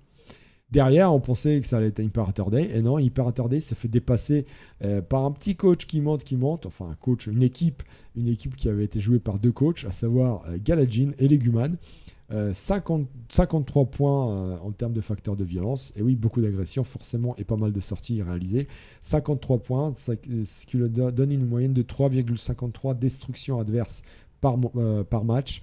Magnifique moyenne, mais vous voyez qu'elle est déjà bien inférieure à celle de Buckler. Et Imperator Day arrive en réalité en troisième destructeur avec un nombre de points de 51 au total, soit 3,4 destructions adverses par match. Qui ont été les moins bons? Les crevettes. À qui revient le prix de la crevette? Les moins bons, pour le coup, c'est l'Union Elfique. Bah oui, on n'agresse pas très peu et comme on fait peu de sorties. 0,93 destruction adverse par équipe et par match. Et par contre, là où c'est l'extraordinaire, c'est deuxième place pour le roster le moins violent. Le roster le moins violent de la ligue, je vous le donne dans le mille, les Renégats du Chaos. Allez m'expliquer ça. 1,46 destruction adverse en moyenne par match. Vraiment, là, Yeti, il brise la matrice. Là. Moi, je ne comprends pas comment on peut faire que 1,46 sorties par match avec ce roster-là. Sortie en tout genre, hein, encore une fois, sortie OD, agression, sortie publique. Ça démontre une des raisons, peut-être la raison essentielle pourquoi Yeti n'a pas réussi à performer, a même totalement déjoué cette année à la Lutèce. Enfin, troisième des plus mauvaises, ce sont les vampires. 1,53 sorties ont toujours réalisé en facteur de violence par les vampires cette année. Encore une fois, un roster qui a vraiment eu du mal, qui n'est pas vraiment un roster très violent, mais là, c'est vraiment un très petit résultat pour les vampires. Alors, le prix de la crevette, qui a été la crevette de l'année? C'est Syrax. C'est Syrax. Oui, Syrax, encore toi. 11 points en facteur de violence seulement de réaliser. Une moyenne de 0,73. Sachant qu'il fait encore pire que Fracas de l'année dernière. Fracas était à 12 points. En termes de facteur de violence, Syrax fait que 11 points. Donc vraiment un résultat très très bas, sachant que le deuxième moins bon, c'est moi-même, Duda. Et ouais, je suis dans le même lot que toi, mais moi j'ai 17 points. 17 points, une moyenne de 1,13 en facteur de violence. Donc on voit l'écart, quoi. Il y a 6 points d'écart entre le moins bon et le deuxième moins bon. Et là, on voit la sous-performance de Syrax quand même.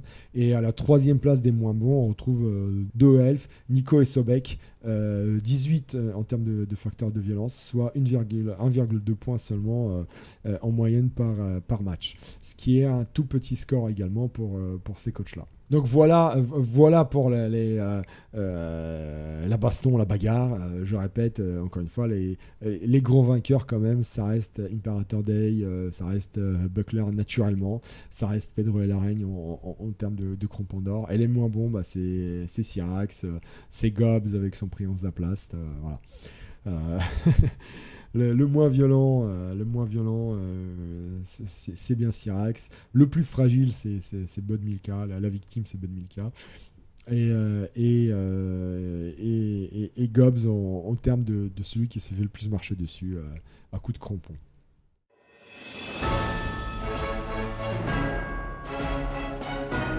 Bien, passons aux dernières stats qui pour moi sont très parlantes aussi. Le public, les gains et enfin la cerise sur le bateau, l'expérience. En termes de public, ça a été une année extraordinaire, bien meilleure que l'année dernière. On termine la saison avec une moyenne de 5204 supporters par équipe et par match dans les gradins. L'année dernière, on était à 4728. Donc vous voyez, la progression est énorme. C'est presque 500 supporters en moyenne par équipe et par match de plus. C'est une marge de progression énorme. On finit à 78 071 supporters par équipe sur la totalité de la saison. L'année dernière, c'était 70 925. Donc vous voyez, il y a 8 000 supporters de plus sur la saison par équipe en moyenne. La meilleure journée, c'est la dernière journée de cette année. On a eu 5 857 supporters en moyenne par équipe et par match. Donc là, on voit que les coachs ont vraiment compris le nouveau système de fan factor et de popularité. Beaucoup de coachs ont investi dans le facteur de popularité cette année, ce qui n'avait été fait l'année dernière que par Nabolo. C'est là où on voit que c'est un visionnaire, Nabolo. Et c'est la raison pour laquelle, forcément, avec des équipes qui commencent la saison avec beaucoup de fan factor, on comprend pourquoi ce résultat en termes de public est meilleur, bien meilleur cette année que l'année dernière. Alors, qui ont été les rosters les plus populaires cette année? C'est sur la saison, c'est les Slans d'Aredel. 6800 supporters en moyenne par match pour les Slans. Et derrière, on retrouve les Scavan. Quand même, eux, c'est parce qu'ils ont super performé avec 6333 supporters en moyenne par équipe et par match. Et enfin, un autre roster qui a très bien marché, très bien performé, les Halflings avec 6311 supporters en moyenne par équipe et par match. On voit que le roster qui habituellement était très populaire, à savoir les humains sur les éditions précédentes de Blood Bowl, cette année ils sont vraiment aux oubliettes, on ne les voit plus, ils sont de l'anonymat, donc on va dire que le paradigme a totalement changé, sauf à ce que les coachs humains investissent beaucoup en facteurs de popularité l'année prochaine, s'il y a des équipes d'humains, je pense qu'il y en aura. Les humains, c'est fini. Ils sont plus sur le devant de la scène en termes de popularité. Ils sont dépassés par d'autres rosters qui ont pris le relais. Alors, qui a été individuellement le coach le plus populaire, l'équipe la plus populaire de la saison? Surprise ou pas, ça a été celle de Dritz. Dritz est le coach le plus populaire avec une moyenne de 8066 supporters par match. ce qui lui donne un total de 121 000 supporters sur la totalité de la saison. Là encore, il bat l'équipe la plus populaire pardonnez-moi, l'année dernière, qui était celle de Scarabée. Scarabée avait fait 104 000 supporters. Là, on est presque 20 000 de plus pour Dritz. Donc, encore une fois, record de l'année dernière explosé. La deuxième place revient à Bossk avec une moyenne de 7 867 supporters.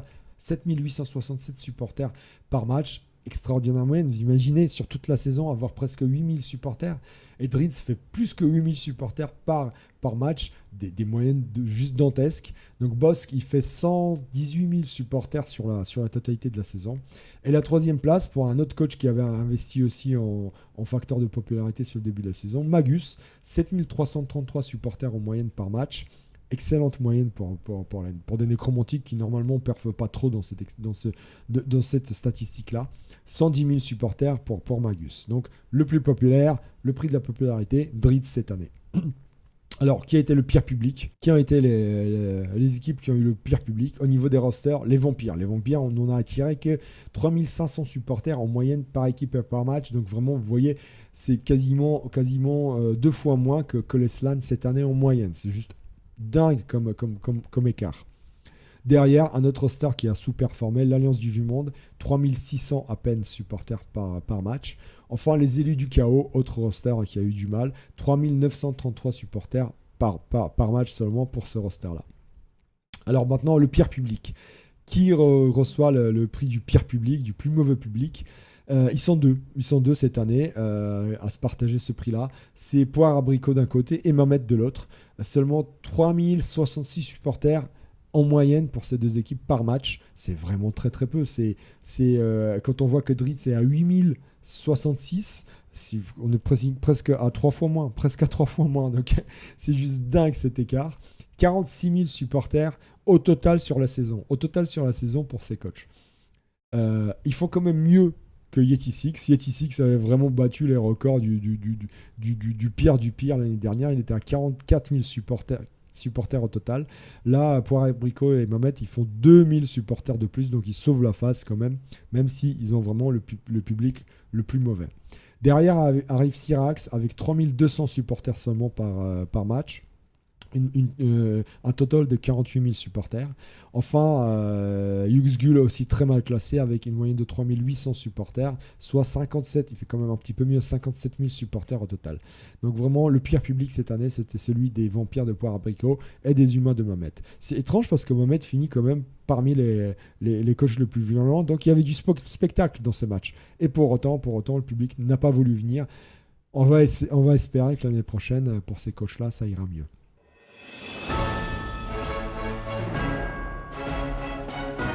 En termes de gains, alors qui ont été les Crésus, mais aussi les rois des mendiants. Sachant que là, une nouvelle fois, vous pouvez vous imaginer, on fait bien mieux que l'année dernière. On est à une moyenne de 63 720,24 pièces d'or de gagné, d'engrangé par équipe et par match. 63 720 pièces d'or quand même, énorme comme résultat. C'est en moyenne un 3/4 Elfe Pro que les coachs ont pu se racheter par match. Juste dingue.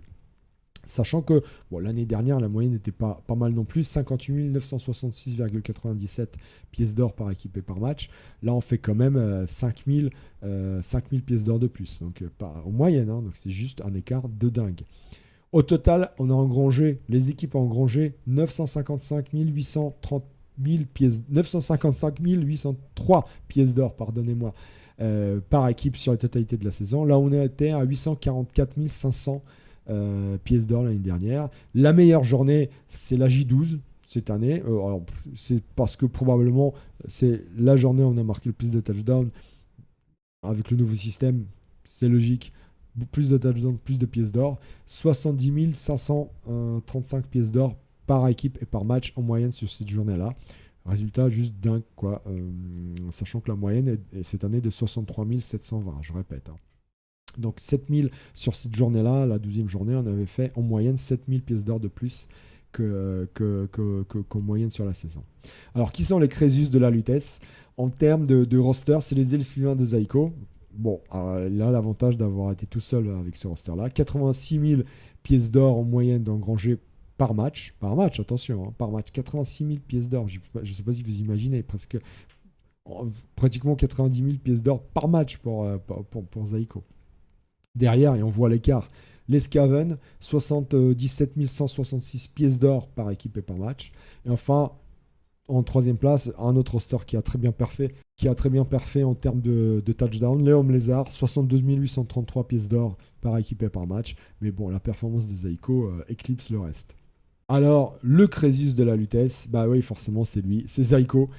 Comme je disais, 86 000 pièces d'or en moyenne par match. Ça lui fait un total de 1 290 000 pièces d'or engrangées sur la saison.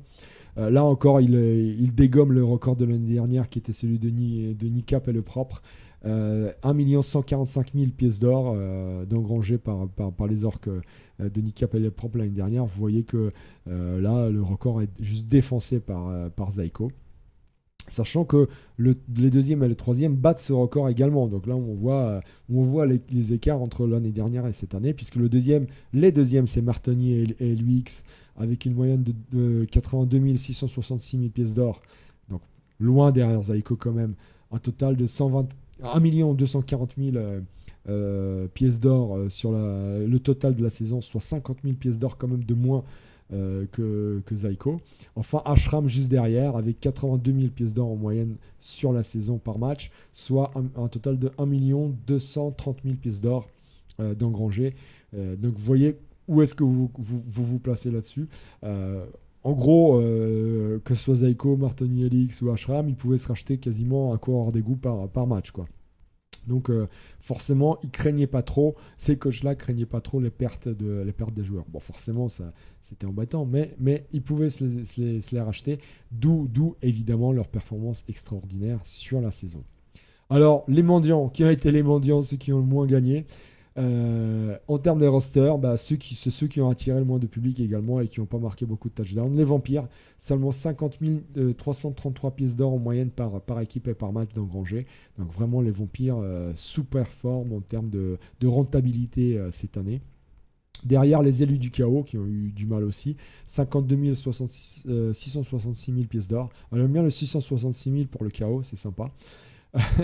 52 666 pièces d'or en moyenne pour Gobs et ses élus du chaos. Ouais, c'est dur, hein, Gobs.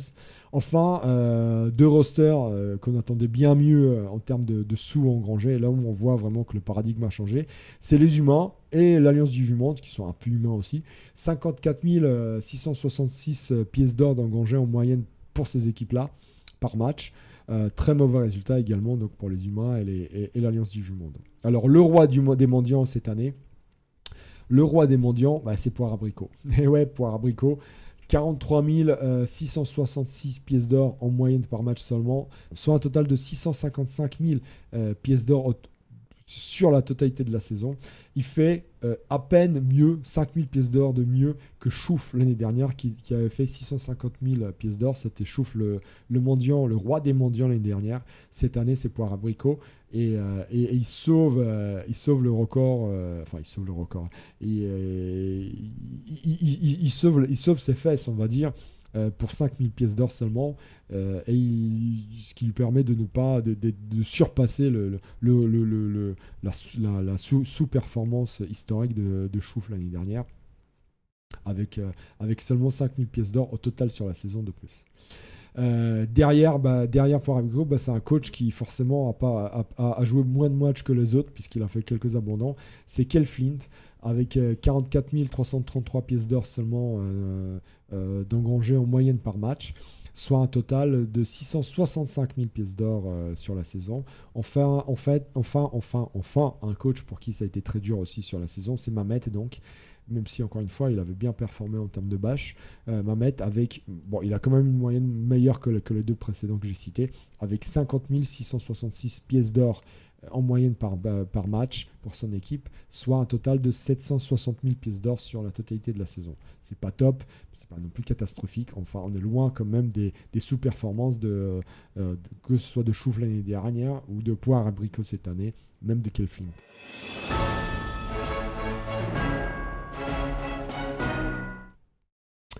Enfin, la stat que vous attendiez, qui est le plus expérimenté, qui sont les équipes les plus expérimentées et les moins expérimentées de l'année. Étant précisé qu'on fait mieux cette année que l'année dernière, on a une moyenne de 11,75, 751 plus précisément, XP en moyenne d'engranger par équipe et par match. On était à 11,645 l'année dernière. Je pensais qu'on allait faire moins bien. À un moment, j'avais même peur au milieu de l'année qu'on s'écroule totalement. Et finalement, avec une très belle fin de saison, on redresserait vraiment la barre. Au total, on engrange 176,26 XP par équipe sur la totalité de la saison. Donc là, vous voyez, la moyenne, c'est 176,26. Vous voyez où votre équipe se place par rapport à cette moyenne-là. Sachant que l'année dernière, c'était 174,67. Donc il y a un écart de 2 XP à peine en moyenne sur la totalité de la saison. C'est pas énorme, mais bon, on fait quand même 2 XP de plus que l'année dernière en moyenne par équipe. La meilleure journée, c'était quand même l'année dernière, la J10. On avait fait 12,62 XP par équipe et par match en moyenne. On avait certainement fait pas mal de touchdowns, pas mal de sorties. Et donc la moyenne, c'est une journée, je ne m'y attendais pas, mais c'est la J10 de l'année dernière. On verra si l'année prochaine, on pourra battre ce record de 12,62 XP de gagné par équipe et par match sur une journée. Alors, qui sont les rosters les plus expérimentés ? Bon, bah là, je vous donne dans le mille. Hein. Forcément, vous y attendiez un petit peu. Forcément, vous vous y attendez un petit peu. Les elfes Sylvains de Zaiko, forcément, l'équipe la plus expérimentée, évidemment. 17,66 XP en moyenne par match. Un résultat juste dingue. 265 points d'XP au total sur la saison. Énorme résultat pour les elfes Sylvains. Derrière, un autre roster uni représenté. Les morts-vivants, grâce notamment au fait qu'ils ont fait beaucoup de sorties, 14,53 XP en moyenne pour les morts-vivants, soit un total moyen de 218 XP pour les morts-vivants. Bon, là, encore une fois, c'est facilité par le fait qu'ils sont tout seuls, les morts-vivants, comme les elfes Sylvains, au niveau des rosters. Enfin, troisième place et premier meilleur roster multi-représenté, les Skaven, avec une moyenne de 14,26 XP en moyenne par équipe et par match, soit au total 214 XP en moyenne par équipe. Excellent résultat pour les Skaven. Forcément, quand vous retrouvez deux équipes Skaven à la première et à la deuxième place de la Lutèce, forcément, on ne peut penser qu'ils vont que performer en termes de forme et d'expérience d'équipe. Alors, qui sont les coachs, les équipes les plus expérimentées ? Comme je disais, le prix de l'équipe la plus expérimentée, la plus XP, revient à Zaiko, donc avec 265 XP au total sur les 15 journées jouées, soit une moyenne de 17,66 XP sur les matchs, sur chaque match joué. Là, encore une fois, le record de l'année dernière est juste explosé, il est enterré sous terre. C'était Nicap et le propre. Encore eux, avec 237 XP au total. Là, on a presque 30 XP de plus pour Zaiko. Sachant que les deuxièmes et les troisièmes, encore une fois, également battent ce record de l'année dernière de 237 XP de Nicap et le propre. Puisque le deuxième, c'est Azroag avec 258 XP, soit 17,2 XP en moyenne par match. Et enfin, les troisièmes, c'est Martoni et l'UX avec 240 XP, soit 16 XP en moyenne par match. Donc juste des résultats de dingue, puisque donc les trois premiers battent le record du meilleur expérimenté de l'année dernière. Vous voyez les écarts de dingue que certaines équipes ont réussi à réaliser cette année. Alors les moins expérimentés, qui sont les plus mauvais en fait, les moins en forme en termes d'équipe cette année, c'est les Renégats du Chaos en roster, 8,8 XP seulement, soit 132 XP au total, en moyenne, 8,8 XP par match. Le deuxième, c'est aussi un roster uni-représenté, c'est les Gobs de Le Propre, avec 134 XP seulement, soit une moyenne de 8,93 XP par match. Enfin, à la troisième place, des moins bons, et c'est le premier roster multi-représenté, c'est les Vampires, avec 140,5 XP en moyenne pour ce roster-là. Et donc, par match, ça donne 9,36 XP seulement. Donc, moins de 10 XP seulement par équipe et par match pour les Vampires.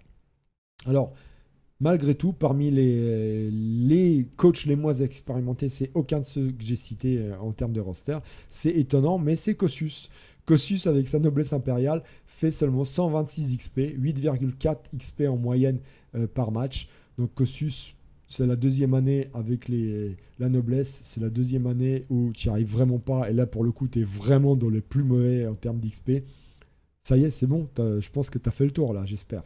Donc l'année prochaine, ça y est, tu as dit que tu allais jouer autre chose, et ça annonce du lourd, j'ai l'impression que ça annonce du lourd. Sachant que Kossus fait quand même mieux que le plus mauvais l'année dernière, qui était Yeti 6 avec 121 XP seulement d'engrangé sur la totalité de la saison. Kossus fait 5 XP de plus, 126 XP. Le deuxième moins bon, c'est un vampire, c'est Poire Abricot. 128 XP seulement, une moyenne de 8,53 XP par match. C'est très très mauvais aussi. Il est qu'à 2 XP de plus que Kossus en réalité. Et derrière, c'est Yeti. Yeti, heureusement, il fait pas le plus mauvais 2 ans d'affilée. Là, il est troisième plus mauvais. Il est pas très bon non plus. Avec donc, comme je disais tout à l'heure, puisque c'est le seul qui a joué le pack du chaos, 132 XP au total, soit une moyenne de 8,8 XP par match.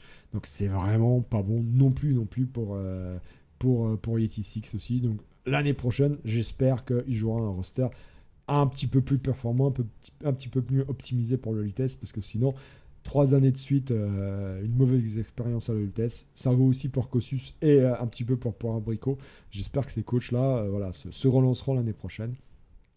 Et voilà, j'en ai terminé avec les statistiques générales et avec les palmes d'or et les palmes de poussière, les palmes, je sais pas quoi d'ailleurs, on dit quoi? On dit les framboises, c'est ça?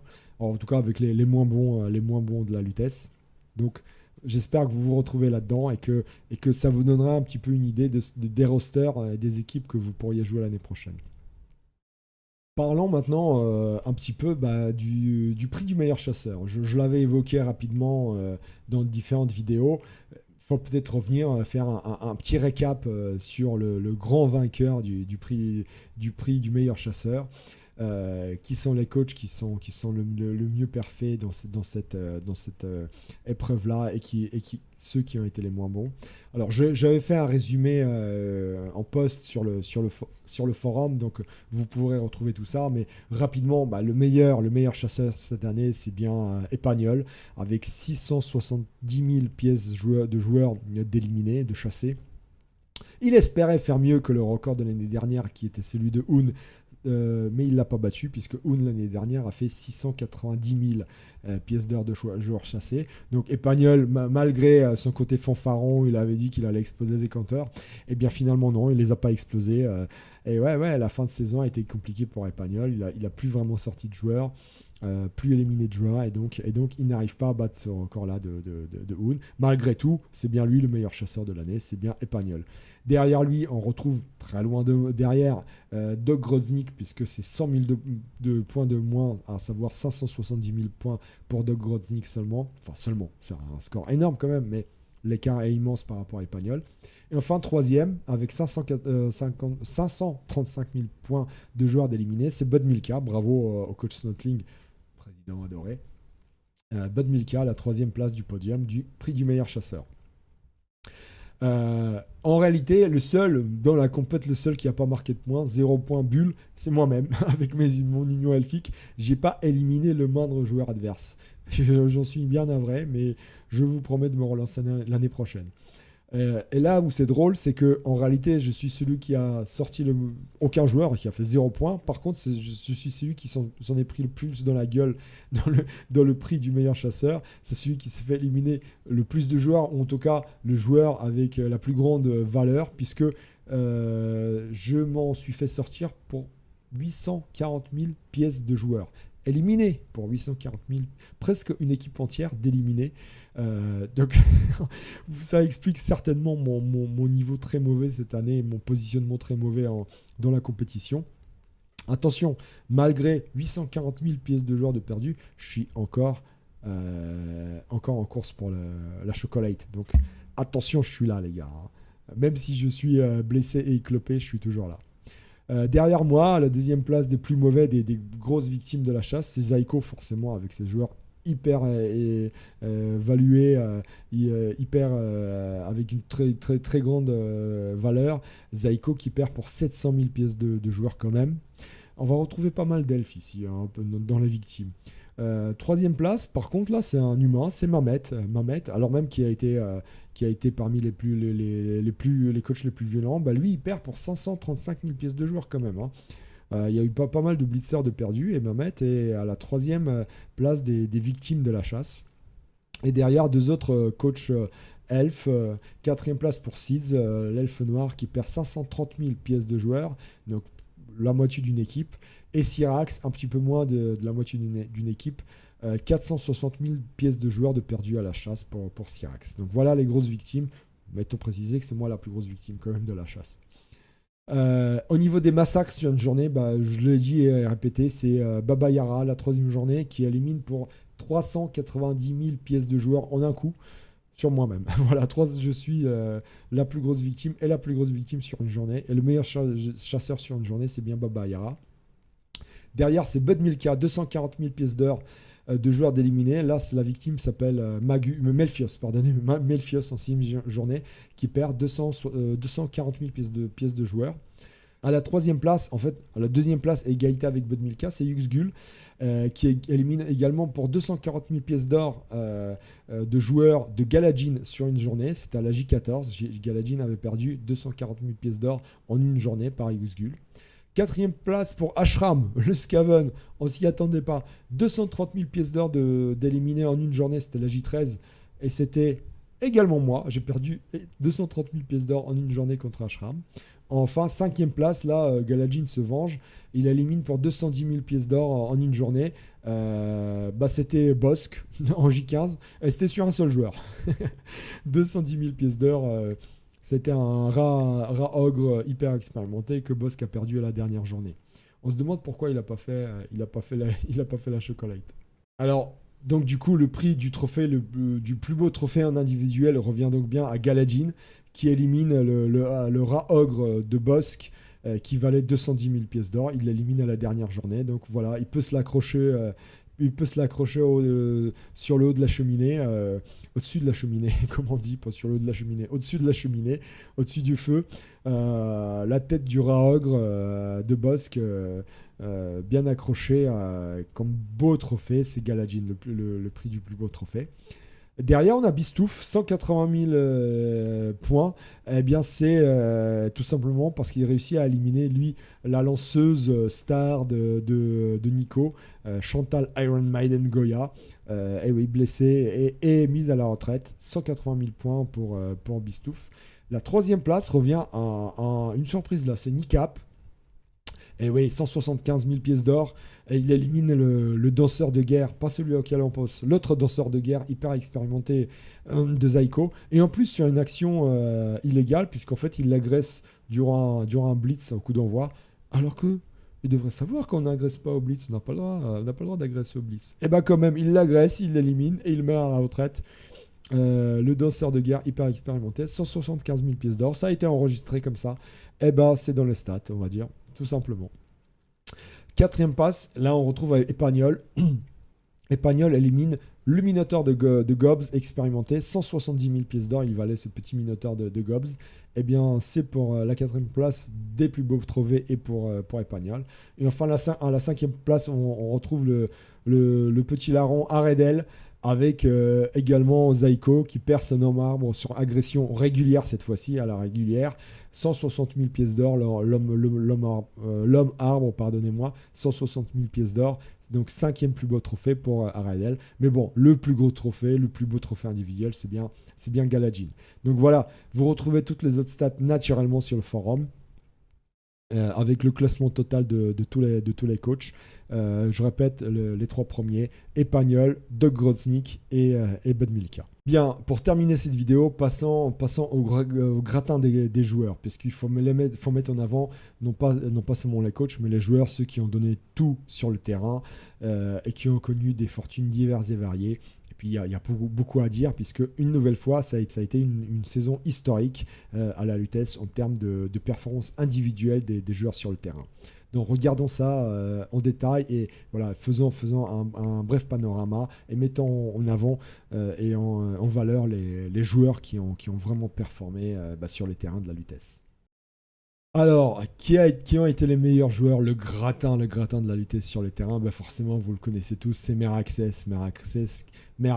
qui fait tout simplement le record historique du joueur le plus expérimenté, le meilleur joueur de toute l'histoire de la vitesse. Il bat tous les records en termes d'XP engrangé forcément par le légendaire Blanchard du coach Pedro, Meraxes qui fait au total 138 points d'XP sur une saison et même sur la saison régulière, il a 138, mais sur la saison régulière, il lui enlever un touchdown qu'il marque en playoff, donc 135 points d'XP sur les 15 journées jouées, c'est juste un résultat extraordinaire. On rappelle qu'il finit avec 6 augmentations de niveau. Naturellement, 100 points de 1, 2, 3, 4, 5, 6. Commence par châtaigne, tacle, puis 2 augmentations de caractéristiques, mouvement, 1 point, et puis finalement, il gagne son point de force, et c'est là où il devient la star, la légende, 1 point de force en plus contre les Gold de Nabolo. Puis derrière, c'est anecdotique, Frenzy et Juggernaut, donc un joueur complet, un joueur extraordinaire. Bon, malgré cela, il n'a pas réussi à l'exploit de remporter à lui seul la Lutèce. Et oui, malheureusement, le chemin des glands s'est arrêté, dès le premier tour des playoffs encore une fois, contre les Gold de Nabolo. Nabolo a une chance monumentale dans ce match-là. Il a éliminé beaucoup d'Elf Sylvain et Meraxes, à lui tout seul, ne pouvait pas remporter le match. Il l'a perdu, mais c'est dommage parce que je pense que c'est un coach et un joueur surtout qui aurait pu aller très loin. Malgré tout, malgré le fait qu'il finisse vraiment un petit peu dans la tristesse la ligue, son expérience est incroyable, c'est 138 points d'expérience au total et son parcours sur la saison régulière, à mon sens, devrait lui valoir de rentrer dans le panthéon, puisque, encore une fois, je répète, c'est le joueur le plus expérimenté de toute l'histoire de la Lutèce, qui remonte à plus de 20 ans déjà. Donc vraiment une saison historique et un joueur légendaire. Et je pense que 138 XP pour un seul joueur, en fait, Meraxes, comprenez bien, il fait à lui seul, comme joueur, plus de XP que certaines équipes au total. On est d'accord là-dessus, hein. Il faut le garder en tête. Hein. À lui tout seul, il fait plus d'XP que des équipes entières. Rien que ça, c'est juste dingue.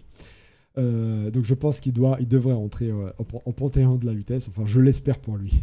Alors, on va parler des autres super expérimentés aussi. À la 10e place, on retrouve Dra l'unique, naturellement le lanceur des Dra Tesla Boys de son équipe, coaché par Azroag. Et puis Dieguito Dam, pardonnez-moi, le coureur des goûts de l'équipe Z d'Ashram à la 3e place. Sachant que si on parle des meilleurs marqueurs, Meraxes est évidemment meilleur marqueur et de très loin avec 30 touchdowns, sachant qu'il en a marqué un de plus en playoff. Donc en fait, il est à 29 touchdowns en saison régulière. Et derrière deuxième place, c'est Dieguito Dam. Il était à 9 touchdowns de moins que sur la saison régulière que Meraxes. Malheureusement pour Dieguito Dam, lui, pour le coup, sa saison et sa carrière terminent très mal, puisque il marque... il était à 19 touchdowns, pardonnez-moi, sur la saison régulière, puisqu'il marque un touchdown en premier tour de playoff contre les experts cornus, mais contre les Dra Tesla Boys, pour le coup, de Dra et d'Azroag, voilà, sa carrière s'achève en autre boudin avec une clavicule fracturée et un point de force de perdu. Ça a été un magnifique coureur des goûts, mais je pense qu'il ne restera pas dans les annales. 4 compétences sur ces classiques, in fine, avec un petit sprint à la fin qui lui permet de devenir un beau one-turner. Mais bon, ça a été une belle star de la Lutèce. Il finit très mal. Sa carrière finit très très mal, malheureusement pour lui. 2 autres joueurs à mettre en avant, Serge également, le skink d'Azmogi. Alors Serge pour le coup, lui finit très bien puisque à la fin de la saison, il gagne 1 point d'agilité et on pensait qu'avec ce petit point d'agilité en plus, donc 4 d'agi, il et 19 touchdowns de marqués aussi, donc autant que Dieguito Dam, hein. Il pourrait aller loin, son équipe en tout cas, il pourrait mener loin son équipe en playoff, malheureusement, sans chemin à rencontrer les fameux halflings d'Olivier Dulac, et il s'est fait exploser par les halflings d'Olivier Dulac, malheureusement. Et la carrière du petit Serge, très belle carrière, puisque avec un blocage, donc compétences secondaires, puis un point en mouvement en plus et un point d'agilité, c'est un magnifique skink que nous avions là. Malheureusement, il n'a pas pu permettre à son équipe d'aller plus loin, et il est tombé sur un os, et l'os s'appelait Olivier Dulac. Alors parlons maintenant des meilleurs sorteurs. Alors là, ce qui est drôle, c'est que le meilleur sorteur de la Lutèce, c'est Mark Landers. Mark Landers, 25 sorties, donc le blitzer star de la New Team de Mahomet, 25 sorties, mais si on regarde bien sur la saison régulière, il en fait 24, puisqu'il a réalisé une sortie en chocolate, hein. Il marque 2 touchdowns, il fait 2 JPV, un très beau total de 64 XP quand même, avec des magnifiques compétences, 5 compétences châtaigne, tacle, frénésie, esquive en force et juggernaut. Donc on voit bien le positionnement du joueur, et qui correspond plutôt bien aux compétences de Mark Landers, hein. Et finit à 24 sorties sur la saison régulière, soit en réalité autant que Abba Eterno, le revenant star de Buckler ex-Carlan, 24 sorties également, lui qui n'a pas joué, on sait pourquoi, qui n'a pas joué, même s'il était qualifié, qui n'a pas joué les playoffs, mais il fait un meilleur total d'XP que Mark Landers, puisqu'il fait 68 XP, donc 4 XP de plus que Mark Landers, puisqu'il a été beaucoup mieux adulé par le public. 4 JPV quand même pour Abba Eterno. Donc si on regarde, ils finissent tous les deux Bachelor, aussi bien Abba Eterno que Mark Landers, mais je mets un petit peu plus en avant Abba Eterno, puisque en vérité, il finit comme joueur plus expérimenté que Mark Landers. Un positionnement des compétences également tourné vers la bâche, forcément, avec quand même une jolie petite esquive pour qu'il soit beaucoup plus résistant et moins facile à coucher. Et un point en mouvement en plus pour Abba Eterno. Donc ça en fait un joueur vraiment très complet, non seulement tourné vers la bâche, mais aussi tourné vers le mouvement et vers les facilités d'esquive, de mise en danger des adversaires un peu partout sur le terrain. Donc magnifique performance aussi bien d'Abba Eterno que de Mark Landers. Bravo à eux deux. Et un autre joueur évidemment à mettre en avant, c'est Mamar, notre coach légendaire qui est devenu star, qui est devenu joueur le temps d'une saison. Mamar, celui à qui on doit cette célèbre maxime concernant les équipes naines. Je ne vous ferai pas l'affront de la répéter, mais et oui, c'est à lui qu'on la doit. Mamar, donc le blitzer de l'équipe des Dra Tesla Boys, qui finit également à 24 sorties, étant précisé que lui, il a réalisé quand même 6 sorties en playoff.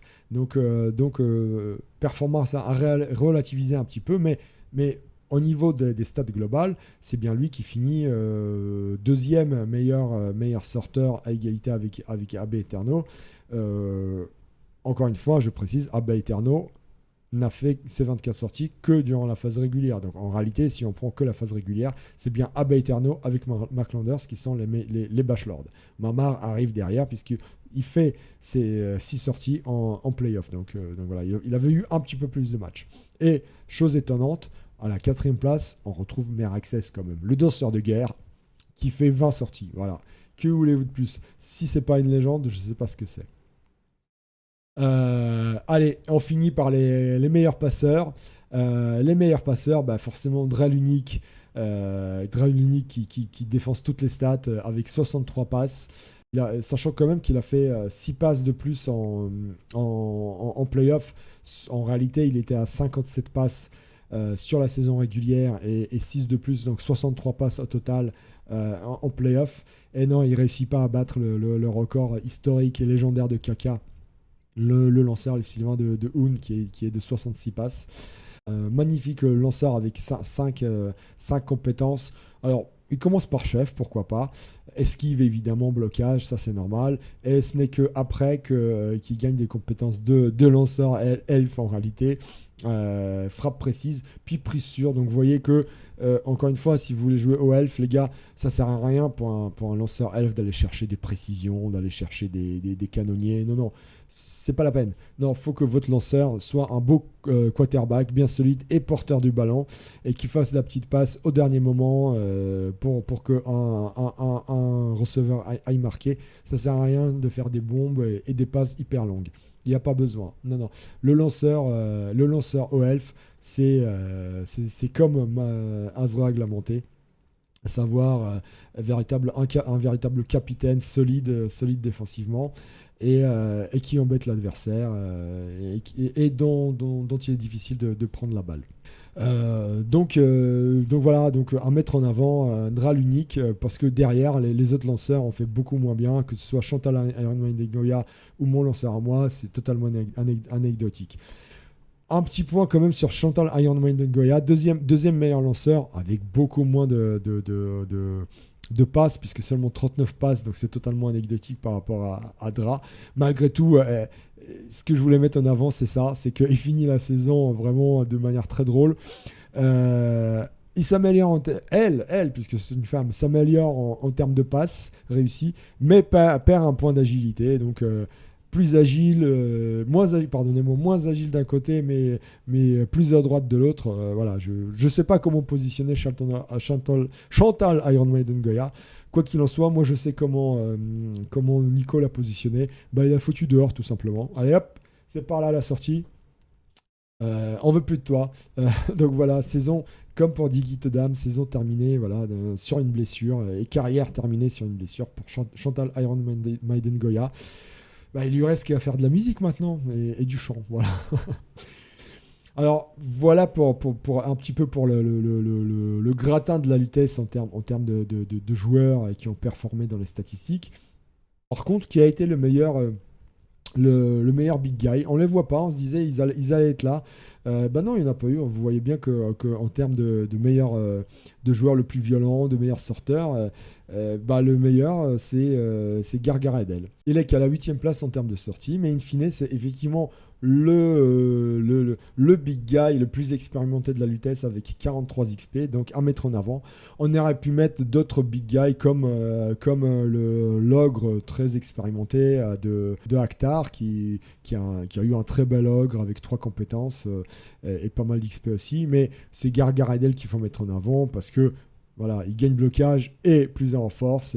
C'est presque un racine que nous avons là avec le gros Aredel, le gros et méchant Gargaredel, le marbre des schtroumpfs boiteux. Pour l'avoir rencontré, effectivement, c'est violent quand même. Alors évidemment, on le met en avant. On aurait pu mettre également Bill Le Poirier. Bill Le Poirier, forcément, l'homme arbre aux 3 touchdowns marqués. Faut le saluer également. Malgré tout, il fait pas beaucoup d'XP en réalité, Bill Le Poirier. Donc il a 20 et quelques XP, donc il fait 7 sorties, mais 3 touchdowns, oui, faut le mettre en avant quand même. Il est quand même beaucoup moins expérimenté que Gargaredel, qui lui, pour le coup, réalise 13 sorties, 4 JPV, donc très adulé du public. Et surtout, ce beau point en force qu'il gagne en fait un homme arbre qui va rester aussi, alors peut-être pas dans la légende, mais dans les annales de la Lutèce. Enfin, pour terminer, autre joueur que je voulais mettre en avant pour saluer les travailleurs de l'ombre, les travailleurs effrénés, vraiment les sous-fifres qui font aussi office de souffre-douleur. Les trois quarts, et le meilleur d'entre eux, Hector Toumor, le zombie du vainqueur de la Lutèce de SSB, des Fossoyeurs d'Arengrad. Hector Toumor, qui a été une véritable idole des fans. Il termine la saison avec 6 récompenses de 6 JPV, 6 récompenses de meilleur joueur du match. Vraiment, les fans l'ont adulé. Joueur d'El Royal sournois, forcément. La beauté de ses gestes, la beauté de l'expérience dans l'art du cramponnage, de la gueule adverse qu'il a acquis, ce joueur, lui ont valu les adulations du public, les vivas des supporters, des chants des ultras et des femmes qui tombent en pamoison devant la grâce et la beauté de Hector Toumor, le zombie, oui, le zombie.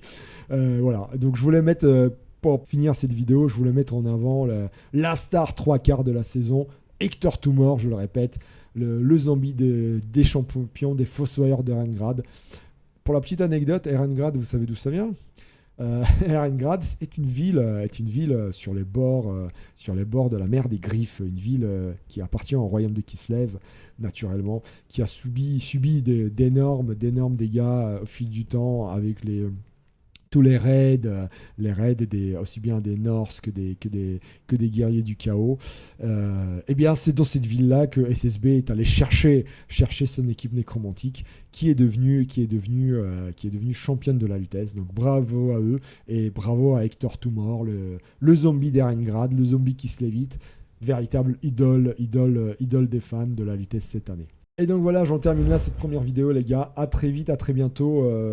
Pour la suite des aventures et de l'analyse de la Lutèce avec donc l'analyse individuelle de chacun de nous, de nos performances sur la saison régulière évidemment, et puis on parlera aussi de ceux qui ont perfait ou sous-perfait, que ce soit en play-off, qu'on attendait mieux dans les play-offs, ou en chocolate, qu'on attendait mieux, ou qui ont été des surprises tant en playoff qu'en chocolate. Mais ça, ce sera dans une deuxième vidéo qui, j'espère, arrivera très vite. J'ai un petit peu de temps pour tourner maintenant, donc j'espère les sortir rapidement. Mais je vais d'abord monter et finaliser cette première vidéo. Et voilà. Et je vous dis à très bientôt. Ciao, bonne journée, bonne soirée. Vive la Lutèce, vive les Lutéciens, et à très bientôt. Ciao les gars.